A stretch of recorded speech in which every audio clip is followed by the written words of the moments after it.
Welcome to the segment on the sun as an energy source. By the end of this segment, you should be able to identify how the sun works and outputs energy. You should also be able to evaluate the energy profile of the solar spectrum. And finally, you should be able to define the total intensity of sunlight that's available on Earth and in space. Let's start with the big picture.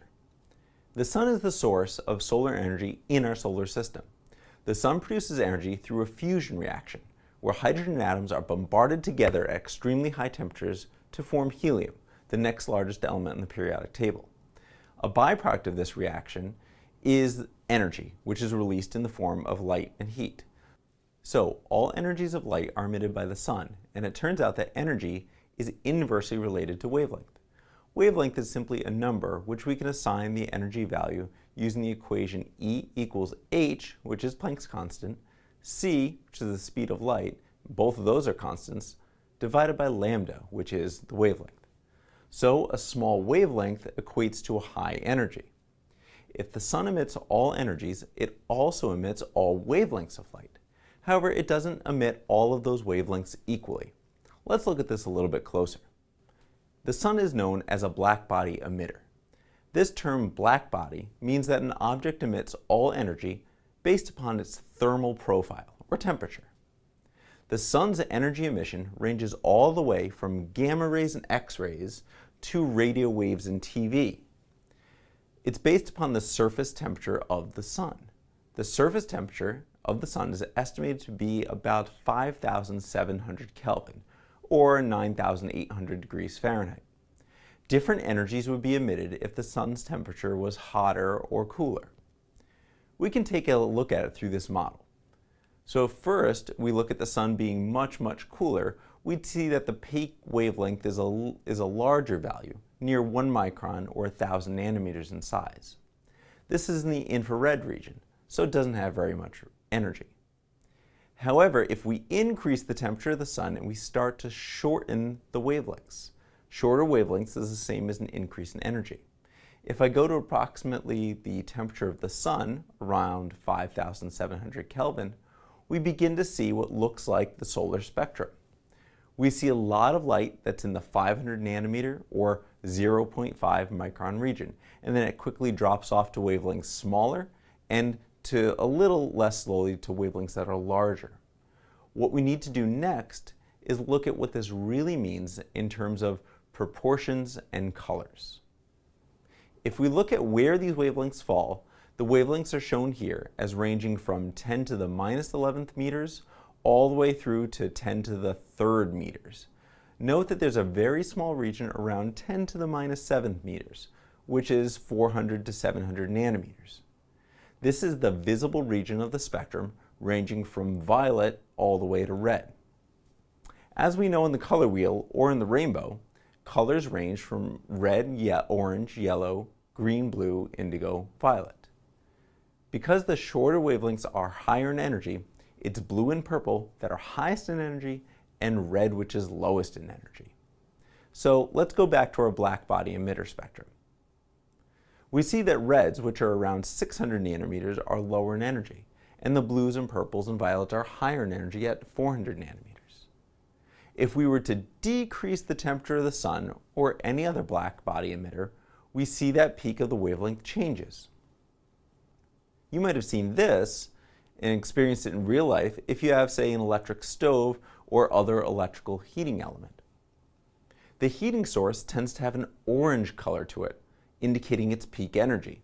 This is lower in energy than the white-yellow color that we're familiar with from the sun. The reason for this is that the heating element, also a blackbody emitter, is not nearly as hot, and the peak wavelength may be something closer to what we see around the red-orange color of the solar spectrum. So think about it this way. The redder the color, the lower the energy, whereas the more white-blue the color, the higher the energy. If you go into a store, you would see light bulbs advertised based upon their color temperature. This is equivalent to the blackbody emission, blue being more daylight and yellow being more warm light that we'd associate from, say, incandescent light bulbs. So because energy is conserved, high energy photons result in high energy electrons in photovoltaic cells, and high energy electrons yield high photovoltaic energies overall. This is sounding a bit extraterrestrial since we can't change the sun, but it's important to understand to develop and manufacture photovoltaic cells that will absorb as much solar energy as possible. When we think about this in terms of sunlight hitting a photovoltaic system, we're going to be receiving the full spectrum of light. However, keep in mind that the light is made up of wavelengths from very high energy blue to very low energy red. The majority of sunlight energy centered in the green region around 500 to 600 nanometers. So if we know the colors, how do we begin to sort out the intensity? Well, solar irradiance is a measurement of the power or the brightness of incoming light, and it's measured in power per area, usually defined as watts per square meter or kilowatts per square meter. It's essentially a way to measure the brightness. Irradiance is generally constant outside the Earth's atmosphere and accepted as 1,366 watts per square meter. It varies slightly, about 4% per year. That irradiance changes drastically, however, based upon distance from the Sun, with Mercury being very close, having a high irradiance, and Neptune being very far away, with a much lower irradiance. That solar spectrum is essentially constant at any distance from the Sun. However, it's the intensity of light that decreases based upon the distance of the Sun. Now, let's get a little closer to Earth. Once we get into the Earth's atmosphere, however, that power value, that irradiance, goes down and changes based upon location and season, something we'll look at next.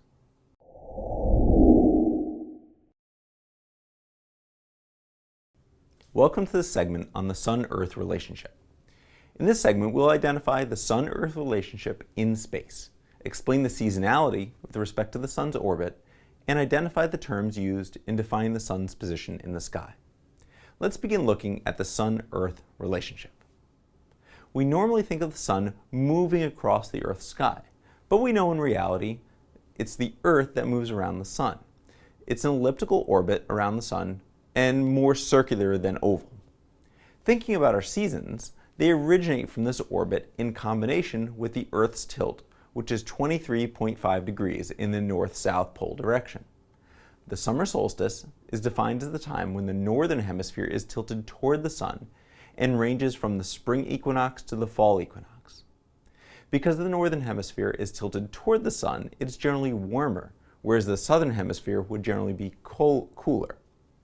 The winter solstice is the time when the southern hemisphere is tilted toward the Sun and ranges from the fall equinox to the spring equinox. The southern hemisphere is closer or tipped towards the Sun, and this results in warmer and summer-like weather in the southern hemisphere. So how can we use this to our advantage in planning for solar? Well, we can numerically define the tilt of the Earth using a new term called solar declination. Solar declination, which is also shown by the lowercase Greek letter delta, is defined as the angle between the Sun's direction and the equator, known as the equatorial plane. By using the equatorial plane as a point of reference, the solar declination at the summer solstice in the northern hemisphere is positive 23.5 degrees. In the winter, it's negative 23.5 degrees. In the southern hemisphere, it's exactly the opposite. So at the winter solstice, the declination angle is positive 23.5 degrees, pointed towards the Sun, or tilted towards the Sun. The fall and spring equinoxes are when the angle between the equatorial plane and the Sun is 0 degrees. And it also happens to be when there's exactly 12 hours of sunlight and 12 hours of darkness. Now that we can use the term declination to define the tilt of the Earth at any time of the year, we can also look at the relationship of sunlight on any point on the Earth using latitude and longitude. Latitude and longitude values define location on an Earth's surface using a grid pattern of vertical lines, known as the longitudinal lines, and horizontal lines, known as latitudinal lines. Longitudinal ranges go from positive 180 degrees to negative 180 degrees. Because the Earth rotates in a 24-hour cycle, any given location on the Earth faces the Sun once every 24 hours. And so that longitudinal location really doesn't have much impact on sunlight availability. Latitude, however, is very critical to understanding how much light is available. Latitude tells us the vertical distance from the equator and ranges from positive 90 degrees to the North Pole to negative 90 degrees to the South Pole. This distance has a direct impact on the angle at which sunlight hits every location on an Earth's surface. The next factor we want to think about is how that declination and latitude help to define sunlight levels. We know that based on where we live on the Earth's surface, there's a variation in temperature and sunlight. This is due to that combination of latitude and solar declination. Using some known trigonometry formulas, we can calculate the solar declination for any time of the year. Solving this equation for any numerical date reveals the actual declination on that date for the Northern Hemisphere and ranges again from positive 23.5 degrees to negative 23.5 degrees. It would be the opposite for the Southern Hemisphere. Once we solve for the declination or look it up using an online resource, the other factor to consider is elevation angle. This is the angle of the sun above the horizon for a defined declination. Elevation is 0 degrees at sunrise and at sunset, and reaches its maximum overhead angle at solar noon, which doesn't account for human constructs like daylight savings time or time zone variations. We can calculate the elevation angle by inputting the declination at a specific date and the latitude of interest. The other common solar term is zenith angle, which is just the complement to elevation angle.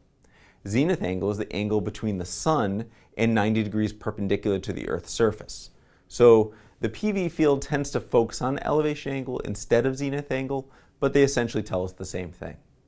The final angle that we need to be concerned with is azimuth. So while the sun goes from low angles to high angles during the day, defined by elevation, and during the year, defined by declination, it also travels from east to west over the course of the day. That angle is defined as azimuth angle, which is a compass-based direction of incoming sunlight. North is defined as 0 degrees, south is defined as 180 degrees. During the day, the sun rises in the east, 90 degrees, and sets in the west, 270 degrees. In the Northern Hemisphere, 180 degrees is considered due south, and the sun reaches that point at solar noon. These terms may be easier to visualize by looking at paths of the sun for the Northern Hemisphere. The sun always rises from the east and sets in the west and reaches its maximum at noon on that day. On the summer solstice in the Northern Hemisphere, the sun is at its highest angle, and it's at its lowest in the sky in the winter solstice.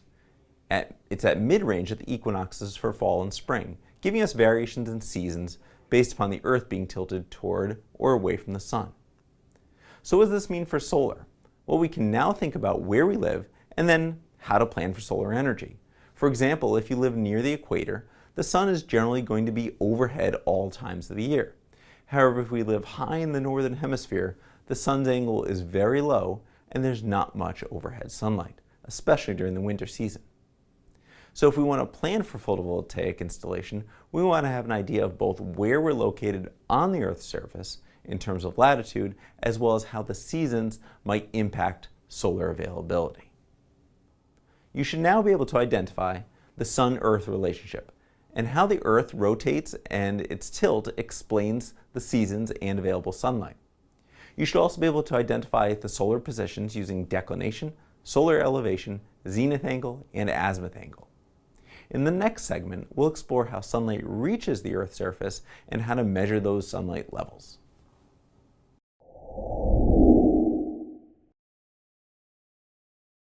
Hi, in this video, we're going to look at how sunlight enters and interacts with the atmosphere until it hits the Earth's surface. By the end of this video, you should be able to identify the processes by which solar energy interacts with the Earth's atmosphere. You should be able to describe how light is attenuated. And finally, you should be able to define full sunlight and how to calculate hours of full sun.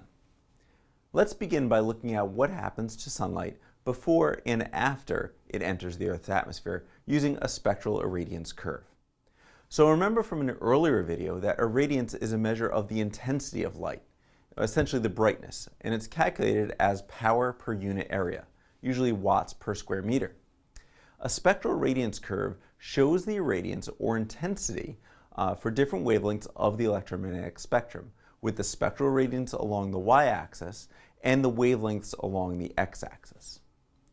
In this irradiance curve, we can see that the extraterrestrial radiance, which is on the top, in that point, sunlight is outside the Earth's atmosphere, and it's much higher than the terrestrial irradiance, which is the bottom curve. We'll talk about these terms AM0 and AM1.5 shortly. First, let's notice that there's a large drop in irradiance from the wavelengths in the visible region, as well as the wavelengths in the ultraviolet region once we enter the atmosphere. There's also some very large drops further out in longer wavelengths, around 1,000 nanometers and 1,400 nanometers. Those drops are due to absorption of light by water vapor as well as carbon dioxide found in the atmosphere naturally.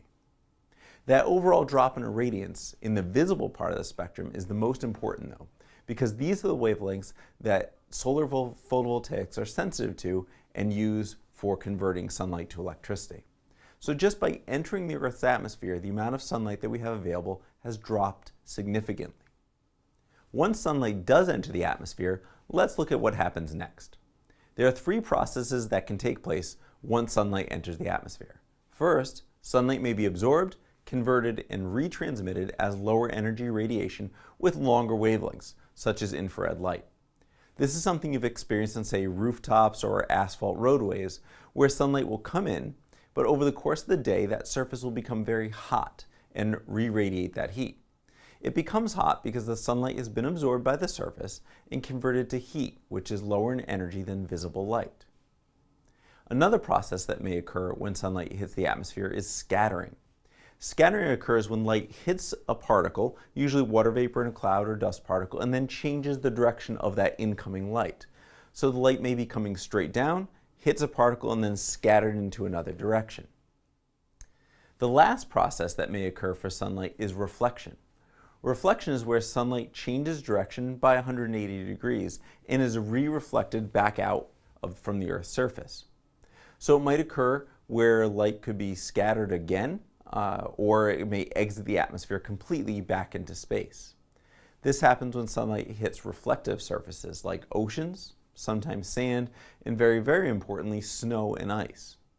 That reflection of sunlight actually decreases some of the heating that would otherwise occur on the Earth's surface. It's something to consider as we lose glaciers and ice caps due to overall climate change. Now that we have explored these three processes, let's look at further about the form of radiation that reaches the Earth's surface. Some light reaches the surface as diffuse radiation. Diffuse radiation is when light gets scattered and does not come straight down, like what we see on, say, a very cloudy day. There's still light outside so you can see, but it's gray and not very bright because it's been scattered by the clouds and indirectly reaching the ground. The other way that light makes it to the ground is through direct radiation, where all the solar radiation starts as direct above the Earth's atmosphere, and even after it passes through the Earth's atmosphere, it's still directly radiating. It only reaches the ground when there are no particles in the way of that incoming light. Direct radiation is ideal for silicon photovoltaics and is required for concentrated photovoltaics and usually tracking systems. These systems work best when there's a cloud-free and dust-free atmosphere. If you sum the direct and the diffuse sunlight, you get what's called the total global radiation, or the amount of light that's actually available on the Earth's surface. Now there's one other piece that goes into how much irradiance or brightness that we have, and that's called air mass.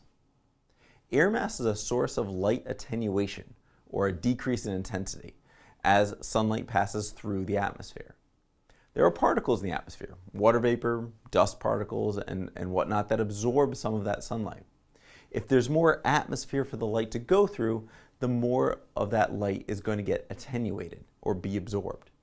This thickness of air is constantly changing due to Earth's orbit around the sun, the tilt of the Earth, and the time of day which the sunlight has to go through the Earth's atmosphere. This is because as the height and the angle of the sun changes, there's more or less particles or mass of air for that sunlight to go through. That value, the air mass, or AM, accounts for the atmospheric thickness. AM0 is considered the air mass in outer space where there's no atmosphere and hence a zero term. AM1 is when the sun is directly above us at solar noon.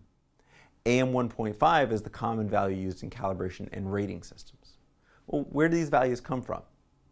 The sun is at an angle above the horizon and appears like a hypotenuse on a triangle. The longer the diagonal path, the more air that the sunlight has to go through, which attenuates the irradiance. It's something we can calculate using the elevation angle. So as a refresher, that elevation angle is the angle between the horizon and the sun. The zenith angle is that complementary angle of the elevation angle and represents the angle between the sun and 90 degrees to the surface. If we were to look at an elevation angle of 90, the AM is calculated as 1 divided by the sine of that angle, which is 1. If we go to an elevation angle of around 41 degrees, which is very representative of average terrestrial conditions in the United States, for example, during the entire year, we divide 1 by the sine of 41 degrees and we get AM 1.5. If we went to AM2, that would be 30 degrees above the horizon, and AM3 would be less than 20 degrees above the horizon. So in those cases, there's a lot more atmosphere that the sunlight has to go through before it reaches the Earth's surface. This becomes very important as we think about how far above or below the equator we can go before we lose a lot of sunlight just due to the attenuation factor. So AM 1.5 is the standard value that's used in rating systems and predicting photovoltaic output, although it does change based on location and time of year.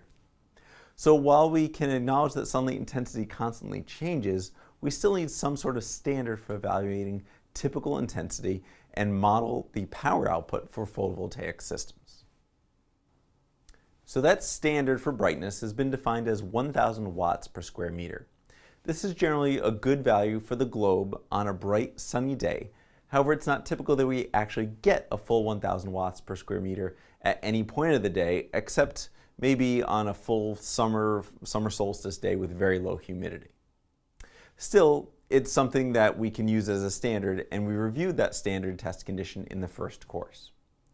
So what can we do with that 1,000 watts per square meter value, and how can we use it to relate what we have on Earth to the global standard for brightness? Well, the terms that we use are full sun and full sun hours. Full sun is the standard 1,000 watts per square meter, and it's what's used to rate photovoltaic output. This is done by irradiating a panel with 1,000 watts per square meter brightness and measuring the electrical output from that panel. In the field, though, the brightness is variable and typically less than the standard. In order to predict the photovoltaic output on any location on Earth's surface, we need to introduce a new term called full sun hours. Full sun hours is a term that identifies the total energy of sunlight at a location over the course of the day. What it essentially does is sums up the irradiance of light by hour, and every unit of 1,000 watts per square meter is considered one full sun hour. This is probably easiest to explain through an example. Suppose that the sunlight we're receiving in a location is 700 watts per square meter for 6 hours of the day. Clearly, it's never reached the standard 1,000 watts per square meter at any one time, but there's still solar energy there that could be used to produce photovoltaic electricity. We need a way to put this into a relatable value to our standard sunlight. If the sunlight brightness was 700 watts for 6 hours, multiplying those two factors together, we get 4,200 watts per watt-hours per square meter. We take that 4,200 watt-hours per square meter and divide it by 1,000 watts per square meter standard, and we get a total of 4.2 full sun hours. So while the sunlight was out for 6 hours, we actually get 4.2 full sun hours, or 4.2 hours of sunlight at 1,000 watts per square meter. We can take that value and compare the total output energy for our photovoltaics to the total energy input to be able to size our system. In subsequent lessons, we'll look at how to obtain irradiance data for any location on the Earth's surface. If we want to visualize what these full sun hours look like, we can look at an irradiance chart of sunlight over the course of a day. If we start in the east and look at the sun as it goes through the west. In the middle, where the sun is at its maximum azimuth angle of 180 degrees, which is direct due south, we can see the sun going from sunrise to sunset. And also notice that the irradiance is constantly changing as the sun goes up and down in elevation over the course of the day. And in fact, the area under that curve equates to the total solar irradiance, and it's constantly changing. If we add up all those little bits of irradiance and multiply by the time for which we've measured that irradiance, we get the total energy. So power output is always changing, and so we need to look at it over time, which is energy. Power times time equals energy. In the next lesson, we'll look at how to measure these values and how we can use online data resources to get these numbers.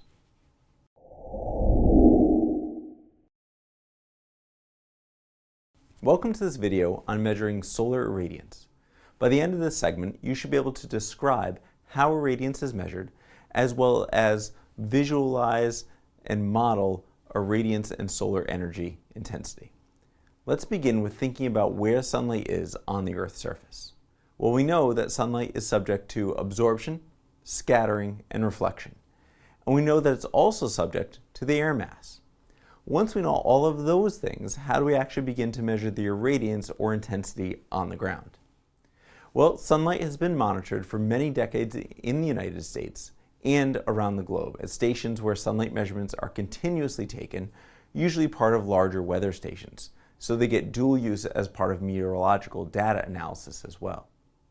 Irradiation measurements are not needed at every location on the Earth's surface because solar irradiation is regionally consistent, meaning that it does not change on average for about 100 to 200 kilometers or 60 to 120 miles or so. The data from monitoring systems are used to predict future sunlight intensities, but they're also required for tracking systems to be able to follow the sun in the sky. These data are used to create maps showing sunlight intensity across the US and the globe. This is one example of a solar irradiation map for flat plate, south-facing latitude tilt systems. What this means is there's no curve to the collector system, they're facing due south, and that the monitoring system is tilted at an angle equal to the latitude at that location. So a station in New York State might be at 42 degrees tilt, but a station in San Diego, California might be at 32 degrees. This color map from NREL for the United States shows the highest sunlight energy in the southwest and where the least sunlight is in the northeast and the northwest. Energy levels are shown as a daily average over the course of a year in units of kilowatt hours per square meter per day. So this connects back to our full sun hours and is essentially a measure of the sun hours per day. We can also improve performance using a tracking system, which moves the collector throughout the day to always receive direct irradiation. Looking at this map, we see dramatic increases in solar irradiance in the southwest. However, what's quite interesting is that the level actually goes down significantly in the northeast and the northwest because tracking favors direct irradiation.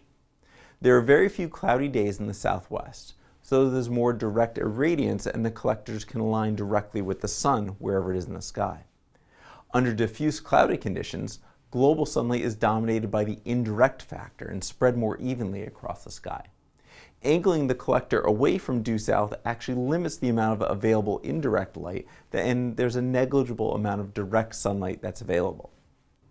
The maps generated by these monitoring systems help us to visualize average solar energy levels. But we can also make spot measurements in the field. We might want to do this because it helps us to evaluate photovoltaic system function and if there's any issues with the PV system. There are a few meters out there in the market. This is an example of the Daystar brand meter.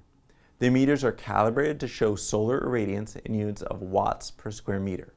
They're small, about the size of a pocket calculator, and they can be mounted in any direction to match the angle of the solar collector and measure the intensity of sunlight.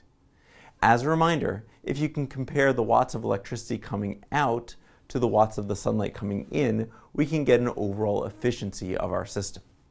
This is something we discussed how to do in the first course. In the next lesson, though, we'll start to look at how online resources can be used to get this irradiance data and correlate the amount of sunlight intensity to where it is on the Earth's surface.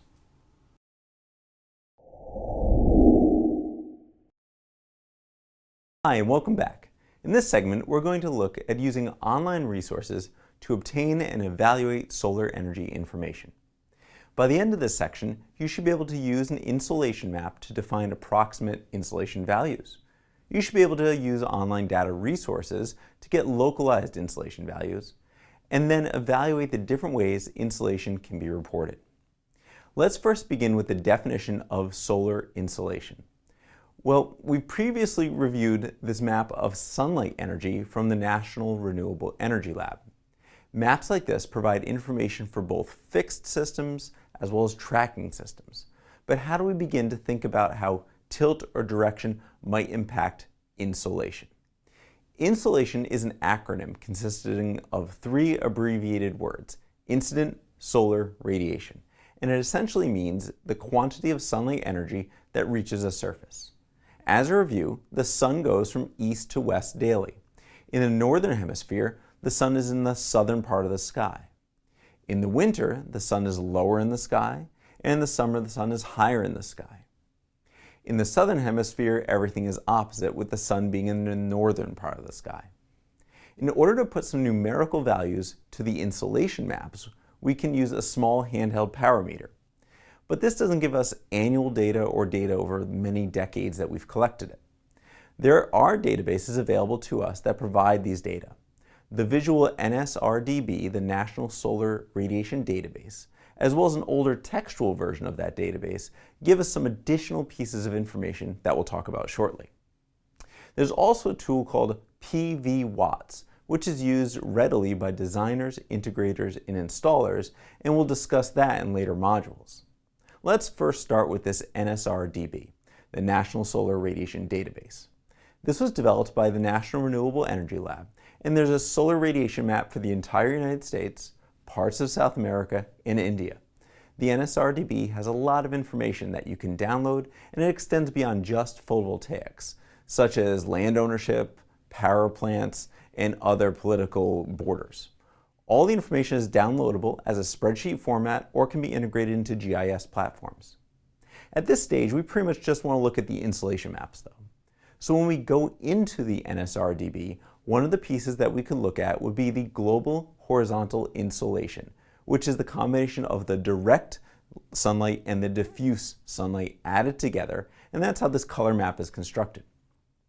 By clicking on any location that has a color map, you'll get a data table that shows the GHI, global horizontal insolation, value for that location. In this case, the global horizontal insolation is 5 kilowatt hours per square meter per day, or 5 full sun hours. This is for collectors placed at latitude tilt, meaning if you live at a location with a 41-degree latitude, the GHI is given for a collector tilted at 41 degrees. It does not take into account the different roof pitches that one might have on their building or changes in azimuth orientation deviating from due south. To look at that a little more closely, we need a slightly different data set. Some of the older data sets are more useful for analyzing variations like the tilt and orientation. An older version of the National Solar Radiation Database is still accessible, and it shows data for almost 3 decades. It contains monthly insolation values with variations in tilt. Because it does this over a 30-year average, we don't have to be concerned with 1 day or 1 month of non-typical weather. Let's look at the information contained in the Solar Radiation Database spreadsheet. In this example, I've downloaded and imported insolation data for Colorado Springs, Colorado. The data give us the latitude of that location, 38.82 degrees, and then it gives us another piece of information. It's provided for flat plate collectors facing south at a fixed tilt. What that means is that this is not a tracking system and the panel is faced directly due south. It then gives us daily insolation based upon tilt angle for each month, as well as the average over the year. There are always 5 values that are listed here: a tilt of 0 degrees, which would be flat, latitude angle minus 15 degrees, latitude angle, and latitude plus 15 degrees, and 90 degrees. 90 degrees would be what we'd consider vertical. Latitude represents insolation when the collector is at the same angle as the geographic location, which is 38.82 degrees. Latitude minus 15 would be 38.82 minus 15 degrees, which would be a collector at about 23.82 degrees. And latitude plus 15 would be 38.82 plus 15, or 53.82 degrees to horizontal. We're only concerned with the average values shown in this table: 4.7, 5.5, 5.6, 5.4, and 3.8, which are the average insolation values per day for a typical year at those angles. We receive the most insolation at latitude tilt in this case, 5.6 full sun hours per day. At latitude minus 15, however, we would get slightly less energy, only 5.5 full sun hours per day. In the next section, we'll use this information to position solar panels for optimal energy production.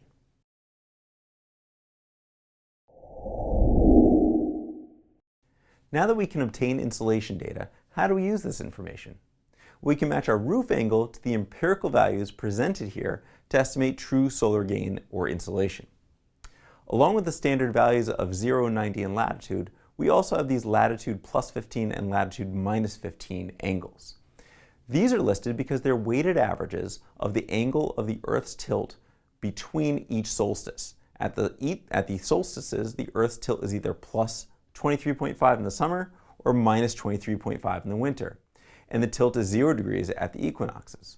So the angle between the solar panel and the sun should ideally always be 90 degrees.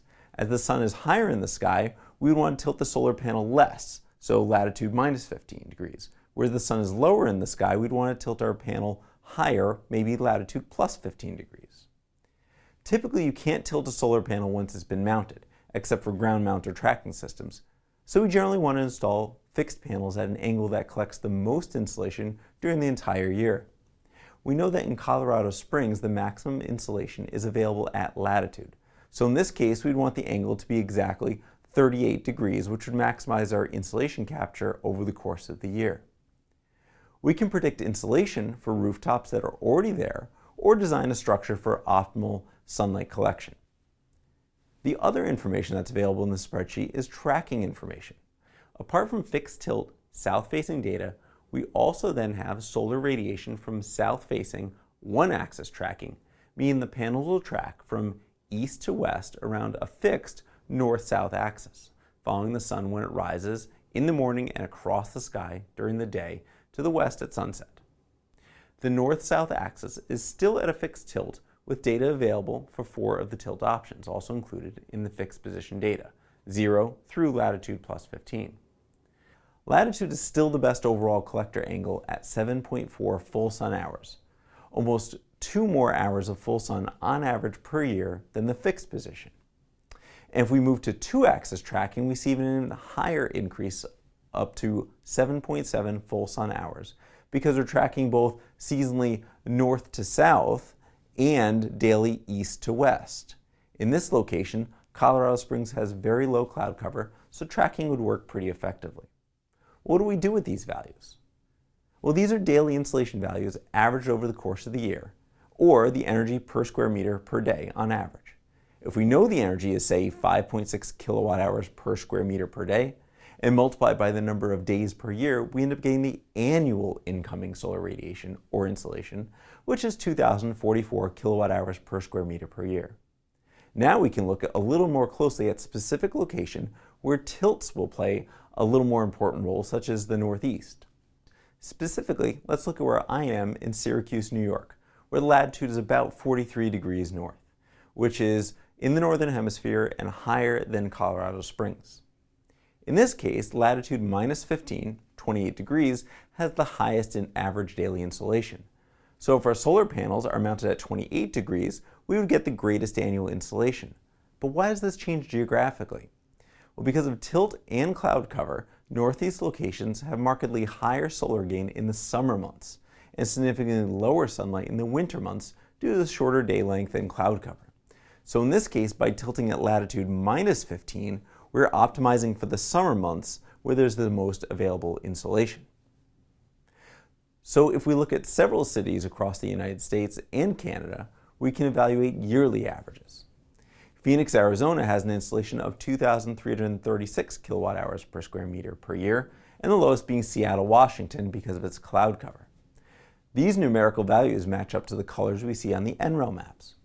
We'll also come back to using the monthly energy values when we review shade analysis for photovoltaics in future modules. Weather information is the last piece included in the solar database because these are recorded at meteorological stations across the United States. Once we have a little bit more background, we can also start using the PV Watts tool that's available through the National Renewable Energy Lab. And that begins with entering a location and inputting a system size. From there, the system can automatically calculate the expected energy a system will produce with variations in tilt, rotation, and other losses. In the next segment, we'll look at how photovoltaic energy from these data sources can be used to actually design a system from insolation through to output energy.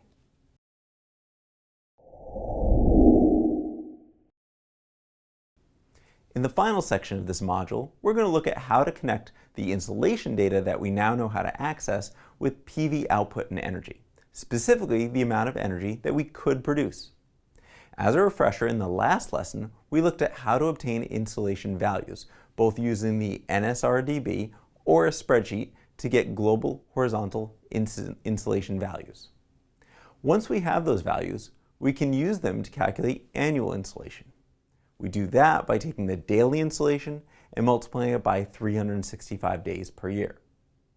To determine the photovoltaic energy, we have to consider that the electrical output is a factor of the insolation, the system size, which is how big the photovoltaic module is, and the overall system efficiency. The system size is typically given in power units of kilowatts, although an individual panel might just be rated in watts. The system efficiency can be determined empirically, although it's usually around 80 to 85%, which includes things like outside the panel itself, things like dust, soil on the photovoltaic panel, wiring mismatch, inverter inefficiency, and a few other items. Looking at units, we can multiply the system size, which is in kilowatts and defined by standard test conditions, 1,000 watts per square meter, by the full sun hours, which are the hours of sunlight at standard test conditions per year. Multiplying that by the system efficiency gives us the overall energy. In this example, we could take a system that's 8 kilowatts and multiply it by the insolation, in this case, a location that receives 4.8 full sun hours per day. Multiplying that by 365 days per year gives us 1,752 full sun hours. Multiply that by the efficiency of 85%, and we get the final value of 11,913.6 kilowatt hours of electricity. Going the other direction, we could calculate the size of the system based on a known energy need. So for example, using an electrical bill, we know the annual energy need, and we have to calculate how big a system is needed to produce that energy. In this example, we have an annual load or use of 7,000 kilowatt hours per year in New York City. The insolation value for New York City from the map is 1,642 full sun hours per year, and the system efficiency is again 85%. We need to produce 7,000 kilowatt hours of electricity, so mathematically we divide 7,000 kilowatt hours by the 85% system efficiency. We then divide that total again by 1,642 full sun hours. That tells us we would need a 5.01 kilowatt PV system to produce 7,000 kilowatt hours of energy in New York City. That system will always be a 5.1 kilowatt PV system because it represents power. But if that same size system is placed in a location with a greater insolation, it'll produce more energy over the year. Likewise, if that same system is put somewhere that has less insolation, less energy. So let's finally look at units. So I've gone back and forth saying full sun hours and kilowatt hours per square meter per day are the same. However, if you're a unit purist and want to understand a little bit more of these pieces, look at the supplementary module where I explain how the units work together to give us these values. In the end, you should now be able to use annual insolation values to calculate the potential electrical energy generated by a photovoltaic system at a location, as well as predict what size system you would need if you knew the electrical load requirements as well as the system efficiency. In the next module, we'll look at circuitry and wiring for photovoltaic systems.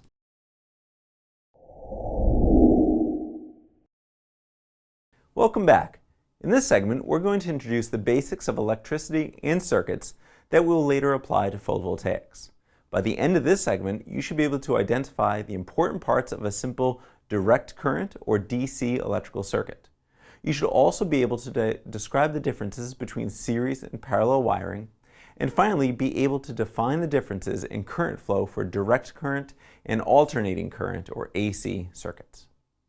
Let's begin by looking at a very basic circuit diagram. All circuit diagrams must illustrate a circuit, that is, a complete path for electricity to flow. All circuit diagrams we will use will have a power source, and is typically identified as a long and a short line for DC sources, parallel to each other and perpendicular to the wire. The power source generates the voltage and current in the circuit. As a reminder, voltage is the push of electrical energy and equates to the potential difference between the electrical signal and the ground. The current is the flow rate of the electricity in the circuit. We'll talk more about this DC direct current in a little bit. The power source is then connected to a load, and the load provides a resistance to flow of electricity. It's the device or item that uses the electrical energy, essentially. This could be a heater or refrigerator, air conditioner, or lighting. For photovoltaic, the load is actually the inverter or the battery in the photovoltaic circuit. But in all cases, there has to be some sort of resistance. The last item within the circuit is the wiring itself, or the conductor.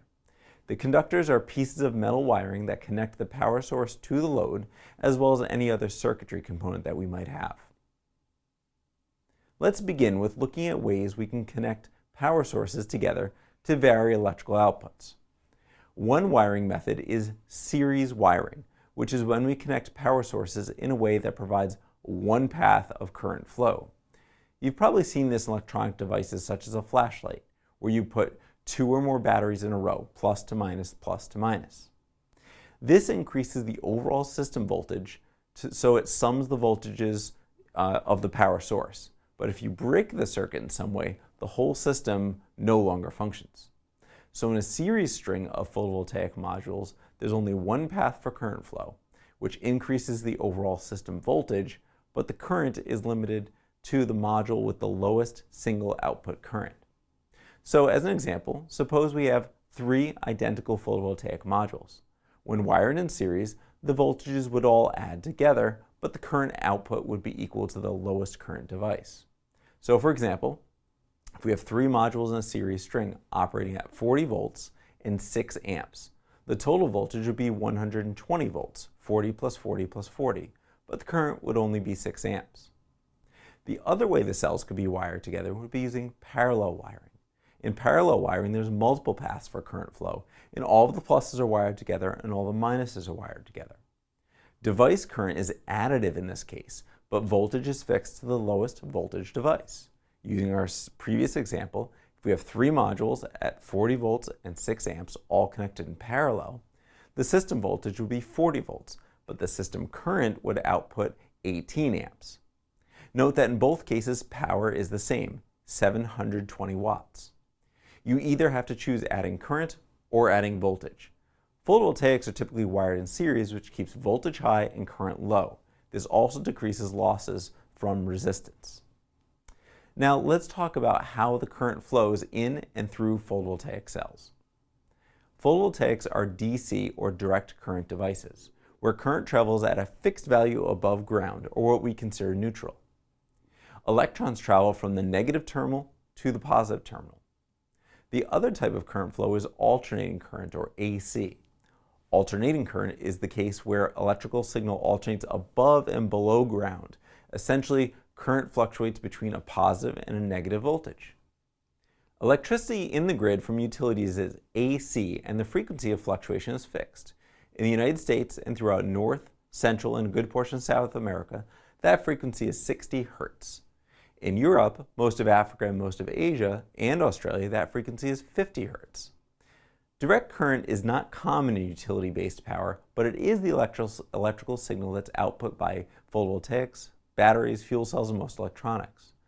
Direct current cells are typically labeled by that long, short line that we showed in the first image of a circuit. However, alternating current circuits are symbolized by what looks like a sine wave that goes up and down. It's a reference to that signal fluctuation. So that's the way you tell the difference between alternating current and direct current devices. In the next segment, we'll begin to identify these electrical components in a photovoltaic circuit.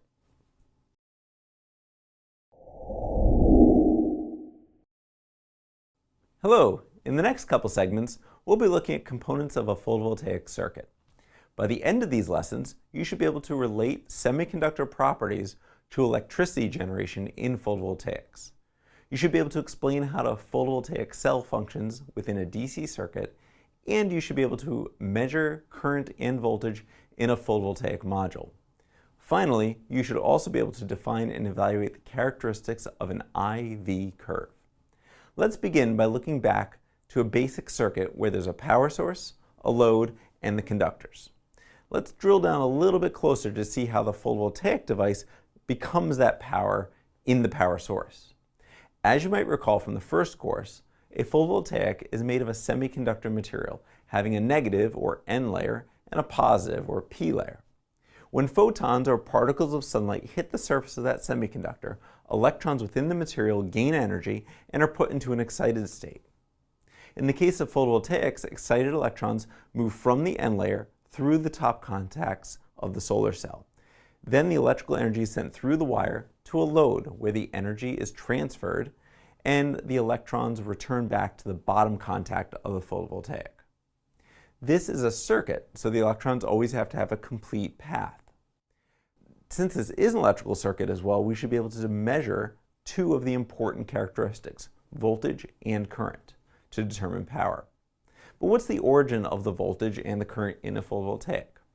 Well, the voltage in a photovoltaic cell is defined by the size of the band gap, or what we call the energy difference between the N layer and the P layer of that photovoltaic material. For silicon, which is the primary material for all photovoltaics today, it has a defined voltage of 0.5 volts, or about 1/3 the size of a AA battery.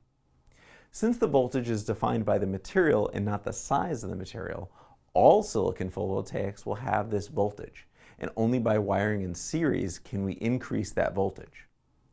Current in a photovoltaic is different, however, and it's related to the amount of sunlight that hits that cell. Well, why is this? More sunlight, or solar energy, means more photons. More photons equates to more electrons being excited. The number of excited electrons that move through the circuit is equal to the current of the cell.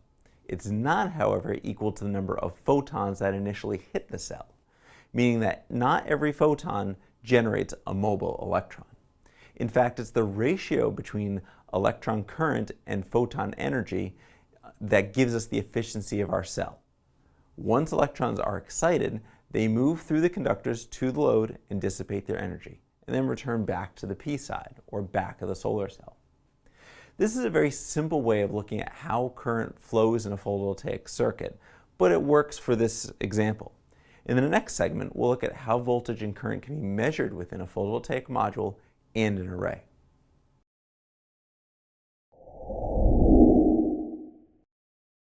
In this segment, we'll continue looking at electricity in photovoltaics by learning how to measure some of the key electrical parameters, voltage and current.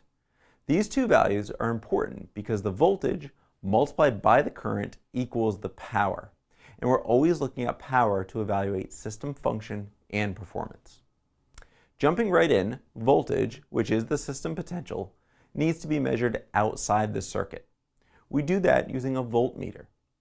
A voltmeter essentially has infinite resistance, so no current flows through it.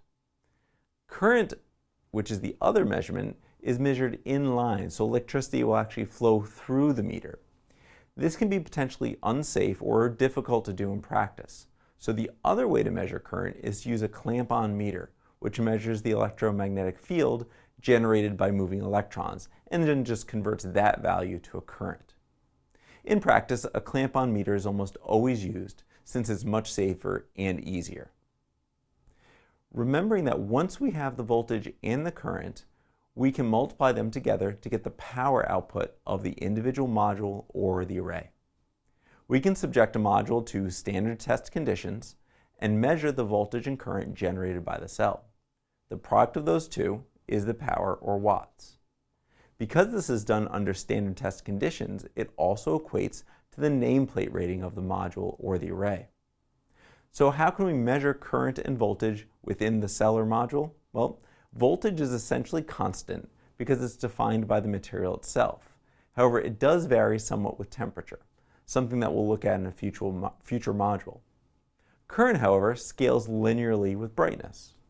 While it too has some slight variations with temperature, higher radiance means more photons, and more photons means more electron movement, so current increases with brightness. By knowing voltage and current values under certain conditions, we can define both the power and the performance of the cell. One important value is something called the open circuit voltage, or VOC, which is the highest voltage that can be generated by the cell. Physically, this only occurs when there is no current flowing through the system. In everyday life, it's equivalent to having a battery that's not connected to anything. There is a potential or push between the two poles of the battery, but there's no current flow. The other important value is the short circuit current, or ISC, which is the highest current output by the cell. This equates to the flow of electrons when there is no resistance in the circuit. This would be the electrical equivalent to putting a wire with no load or resistance between the two poles of the battery. Needless to say, don't do this. But the VOC and the ISC are two extremes for voltage and current, and these are typically placed on a graph with voltage on the x-axis and current on the y-axis, and that is known as an IV curve. By increasing the load on the cell through increasing resistance, a cell will move from the ISC point to the VOC point, generating this curve. Adding resistance is the only way power can be extracted from the cell. In reality, this is the role of the battery or the inverter. Recalling that voltage multiplied by current equals power, at some point along this curve there's a point of maximum power, known as the maximum power point. It's symbolized as Pmax or MPP. The power is 0 at ISC because the voltage is 0, and the power is 0 at VOC because the current is 0. The maximum power point is going to be the furthest point from the graph origin, and the voltage at that point is defined as VMP, or voltage at maximum power. And the current is defined as IMP, or current at maximum power. In reality, we can continuously add resistance and measure the current and voltage and calculate the power at each point, with the largest product being the maximum power point. Well, why does this work? The photovoltaic follows one of the fundamental laws of electricity, Ohm's law, which states that voltage is equal to the current multiplied by the resistance, or V equals IR. Mathematically, when the resistance is 0, the voltage must also be 0. This is because there's no potential difference between the electrical signal and ground. Likewise, when the resistance is infinitely large, the current is also 0 because no electrons can flow through the circuit. This matches what we observe in reality as well. This IV curve is used to help us evaluate individual solar cell performance using a term called fill factor. The fill factor is a ratio of the measured power to the maximum possible power. The measured power is the voltage times the current at maximum power. The short circuit current, ISC, multiplied by the open circuit voltage, VOC, yields the highest theoretical power.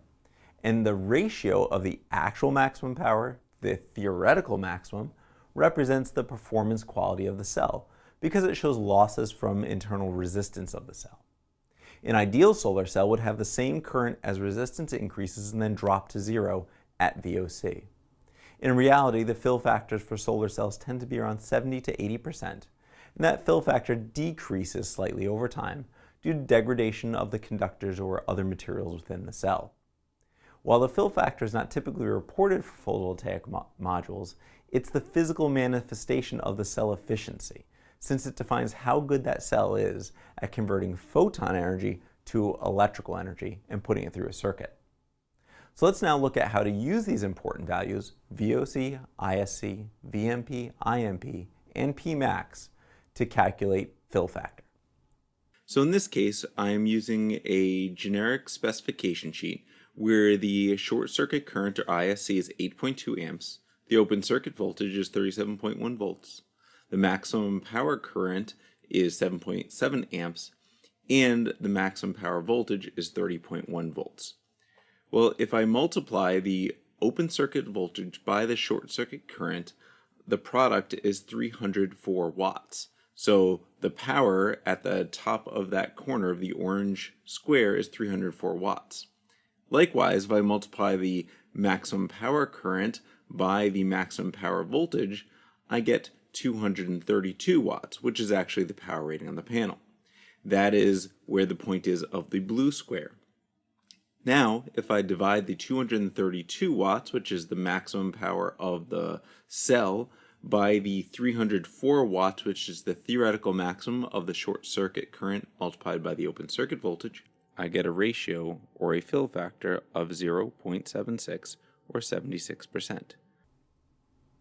Now that we've looked at how to measure these values and perform the calculations, in the next segment we'll look at how to calculate photovoltaic system efficiency and power from that system, as well as look at the components of a photovoltaic circuit from sunlight through to the external system.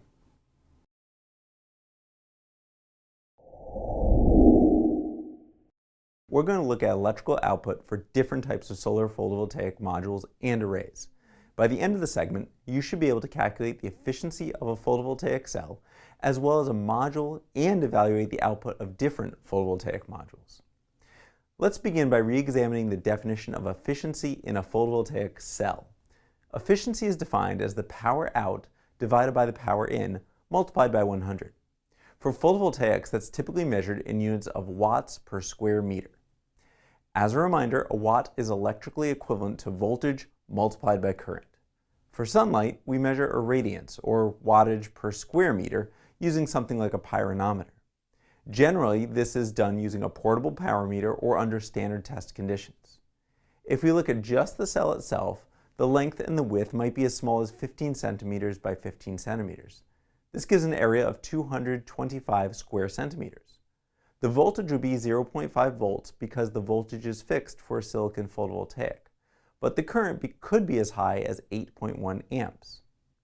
Calculating the power output, 0.5 volts multiplied by 8.1 amperes, we see we get a power of 4.05 watts being produced by the cell. Scaling standard test conditions where radiance is 1000 watts per square meter, we get 22.5 watts irradiating the small 225 square centimeter cell. We now have 4.05 watts of electrical output divided by 22.5 watts of irradiance for the cell area.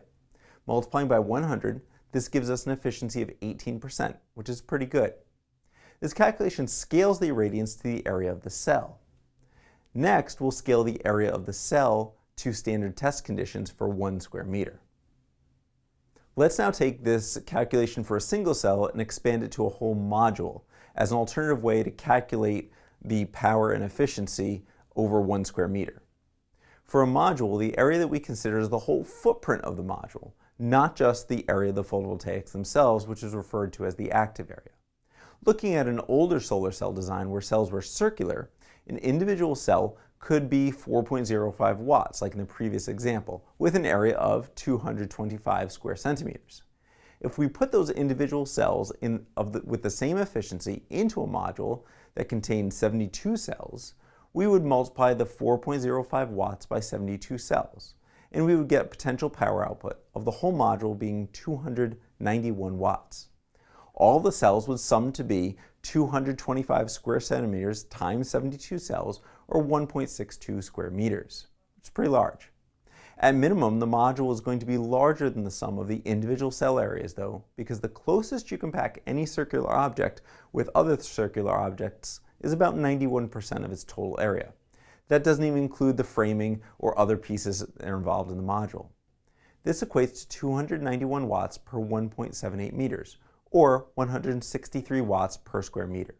Dividing that by the 1000 watts per square meter at STC and multiplying by 100 equals an efficiency of 16.3%. The efficiency dropped from 18 to 16.3, or roughly a 9% loss, from the cell to the module, simply because I'm using round cells. The take-home message is that measuring module efficiency needs to account for the area of the module, not just the solar cell. Significant advances were made in the past 1 to 2 decades regarding manufacturing and the shape of that solar cell.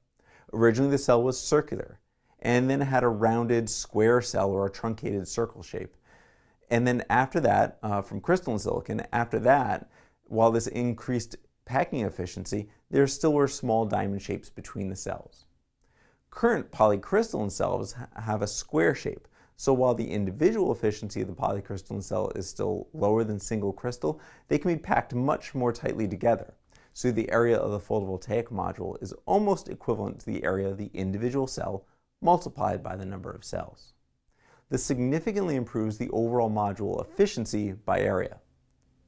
Recently, larger modules have become much more attractive since there's a larger ratio of active area or PV area relative to the inactive frame area. There are limits on size, however, due to the manufacturing limits, losses due to series connections, and weights that are reasonable for rooftop installers. There are some spacing limits when modules are tilted on rooftops or a ground top system in order to prevent shading from one module to the other. Building code also has limits on module coverage from the bottom and sides of a rooftop. Because the efficiency of the cell compared to the module compared to the array can sometimes be unclear, we simply take the power output of one module and multiply it by the number of modules in the system, or the array, rather than considering the efficiency of the PV system. For example, a cell could be 18% efficient, and 72 of those cells wired in series yield an efficiency of 16.3%. 10 of those modules are spaced according to functional code limits, giving 15% efficiency for the array. This creates confusion and ambiguity, which is why the module power is used, which is rated on standard test conditions, or STC. Now that we've looked at how to calculate efficiency for individual modules and arrays, we're going to look at different wiring schemes in the next segment and how those manifest into different types of IV curves. We'll also look at an additional piece of PV componentry, which is the bypass diode.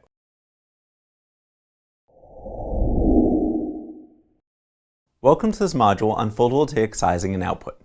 By the end of this module, you should be able to identify the main test conditions used in reporting photovoltaic output. You should be able to interpret photovoltaic specifications and labeling. You should be able to identify losses in photovoltaic systems and analyze solar gain with and without shading. In this lesson, we'll be discussing test conditions and photovoltaic labeling. In order to discuss test conditions, let's begin by looking at the need for a solar standard. Irradiance and temperature continuously change both during the time of day as well as seasonality. In order to have a standard for testing, as well as predicted output, the solar industry has developed a couple of standards for reporting module performance. We'll review those now. One of the test conditions that we've discussed before is known as Standard Test Conditions, or STC. Standard test conditions are defined as an irradiance of 1,000 watts per square meter and an air mass of 1.5 with a module cell temperature of 25 degrees Celsius. Another common test condition is known as Nominal Operating Cell Temperature, or NOCT.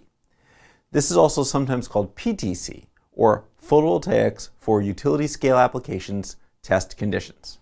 NOCT is much more common. The NOCT conditions are an irradiance of 800 watts per square meter, an air mass of 1.5, and a cell temperature of 45 degrees Celsius, with an ambient air temperature of 20 degrees Celsius. NOCT also includes a wind speed of 1 meter per second. NOCT lowers the irradiance, which is a bit more realistic. You might notice that one of the major commonalities, though, between STC and NOCT is the variable of temperature. Temperature has a major impact on operating conditions, and we'll discuss this in the next lesson on array sizing as well as further into electrical code. At this point, it's only important to know that increasing temperature decreases the operating voltage of the module. We can also explore the practical differences between STC and NOCT conditions by looking at an IV curve. We learned how to read an IV curve in the previous module, where we evaluated maximum power, fill factor, and efficiency for a module. Note here that under STC conditions, a module would have a higher operating current and a voltage, thus producing a higher power. Under NOCT conditions, however, the operating current goes down because irradiance is lower, only 800 watts per square meter, and the voltage decreases because the temperature is higher, 45 degrees Celsius instead of 25 degrees Celsius. Because of those factors, the peak power is also lower. While these values are the same for the same module, NOCT conditions are a more realistic view that one could expect in the field. In array design, individuals do not rely on IV curves to calculate expected module performance under STC and NOCT conditions. Instead, some of the module manufacturers will show the STC and NOCT outputs in their own product labeling.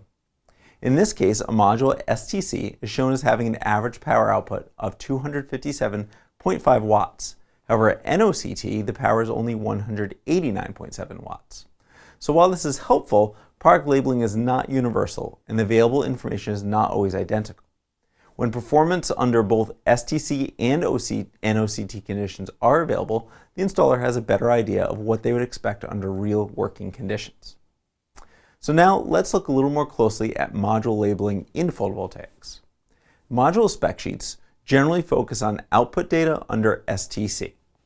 Let's start with this 255 series module, which has an average power of 257.5 watts. Oftentimes, the series name of module is connected to the approximate power output of that module. Also note that some of the conditions we discussed before are shown, including the short circuit current, the open circuit voltage, the current at maximum power, and the voltage at maximum power. Not all manufacturers report module efficiency, but it's a very helpful specification. If you don't have it, you would have to calculate it yourself using the module power and the total area of the module. In addition to electrical characteristics, mechanical specifications will also be shown. Mechanical specifications include the size, the weight, the thickness, and the frame type, as well as the number of series cells within the module. These specifications are very important for a designer and installer, so she or he knows the space requirements for an array as well as the predicted power output. We've now defined STC and NOCT as well as some practical implications of those conditions. We've also looked at common mechanical and electrical module specifications on the spec sheets. In the next lesson, we'll learn how changes in tilt and orientation can impact electrical output for a module array.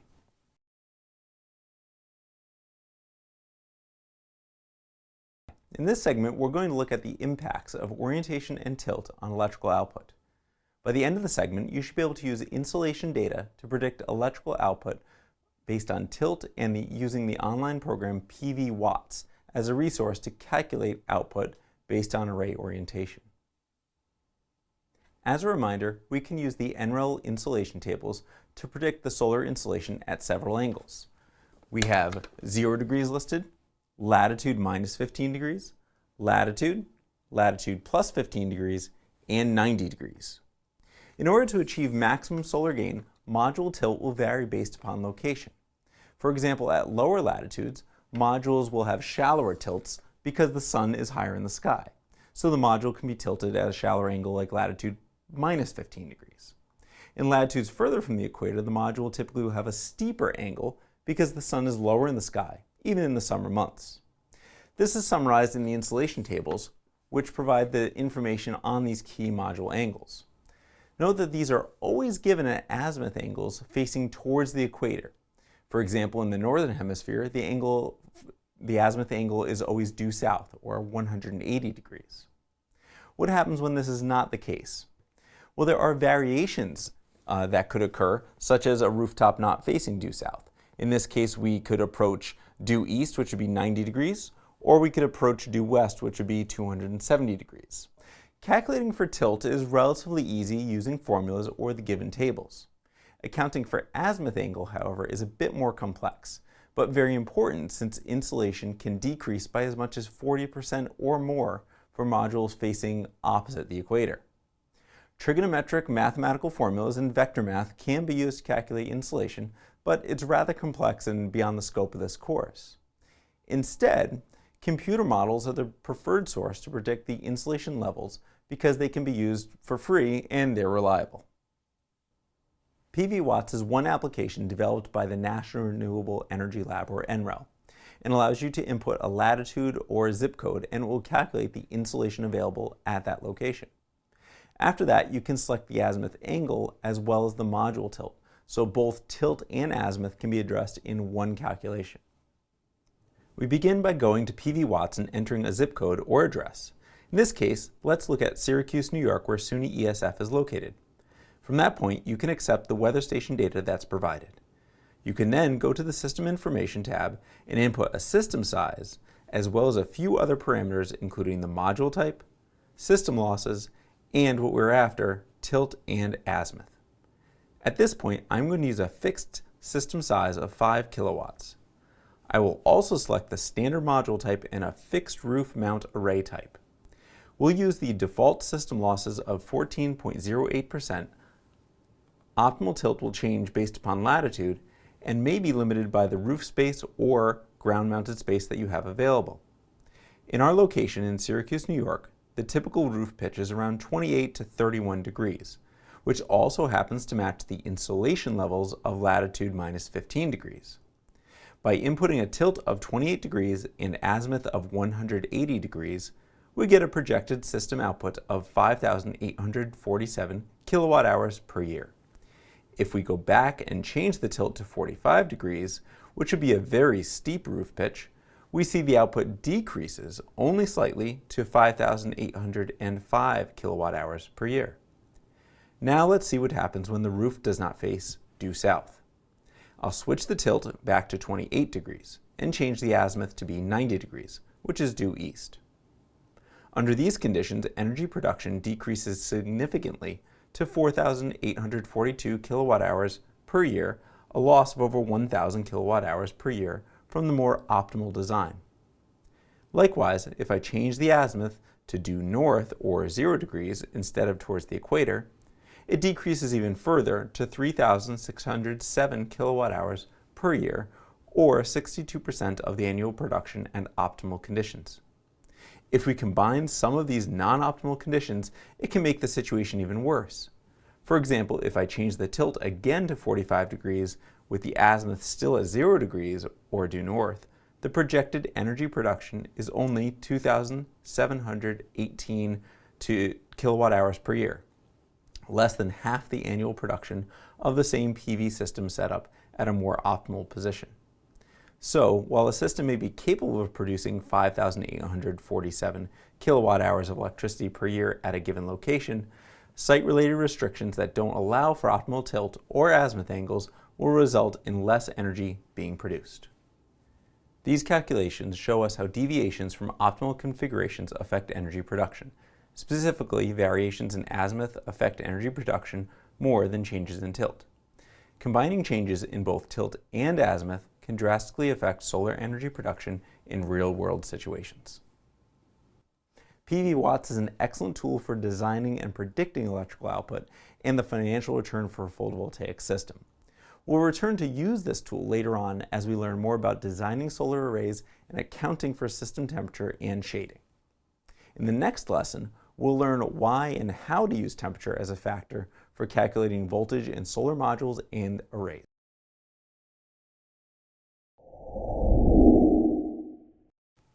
Welcome to the segment on temperature-dependent output for photovoltaic systems.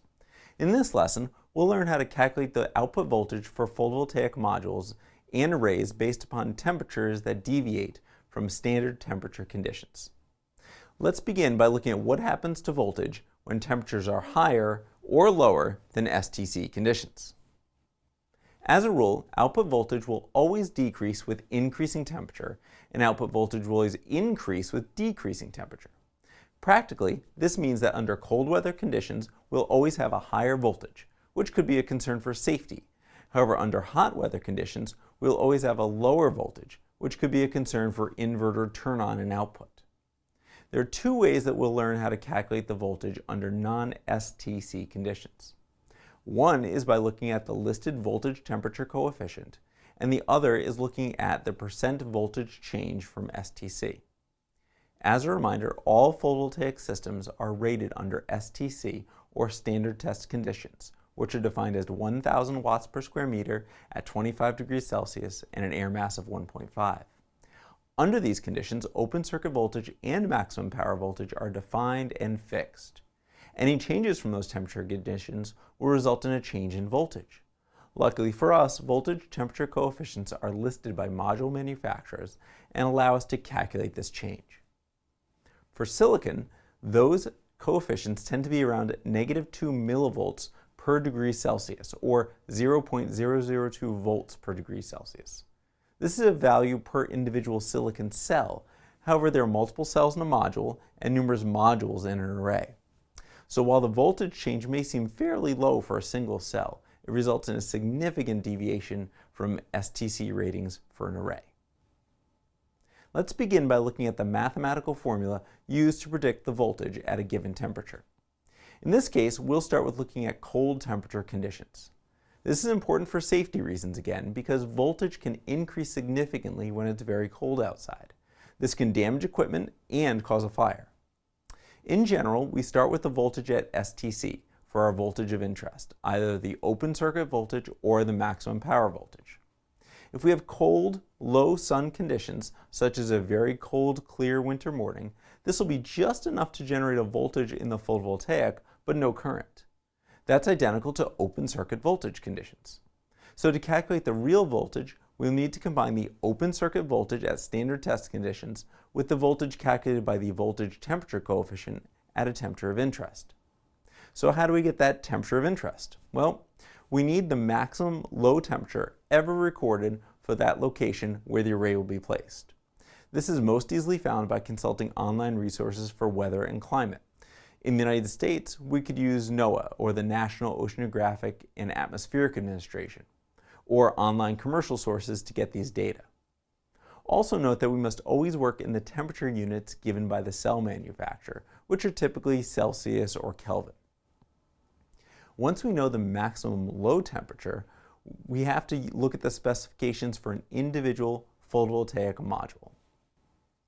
Let's suppose we have a module where the open circuit voltage is listed as 64.9 volts, and it has a temperature coefficient of negative 0.175 volts per degree Celsius.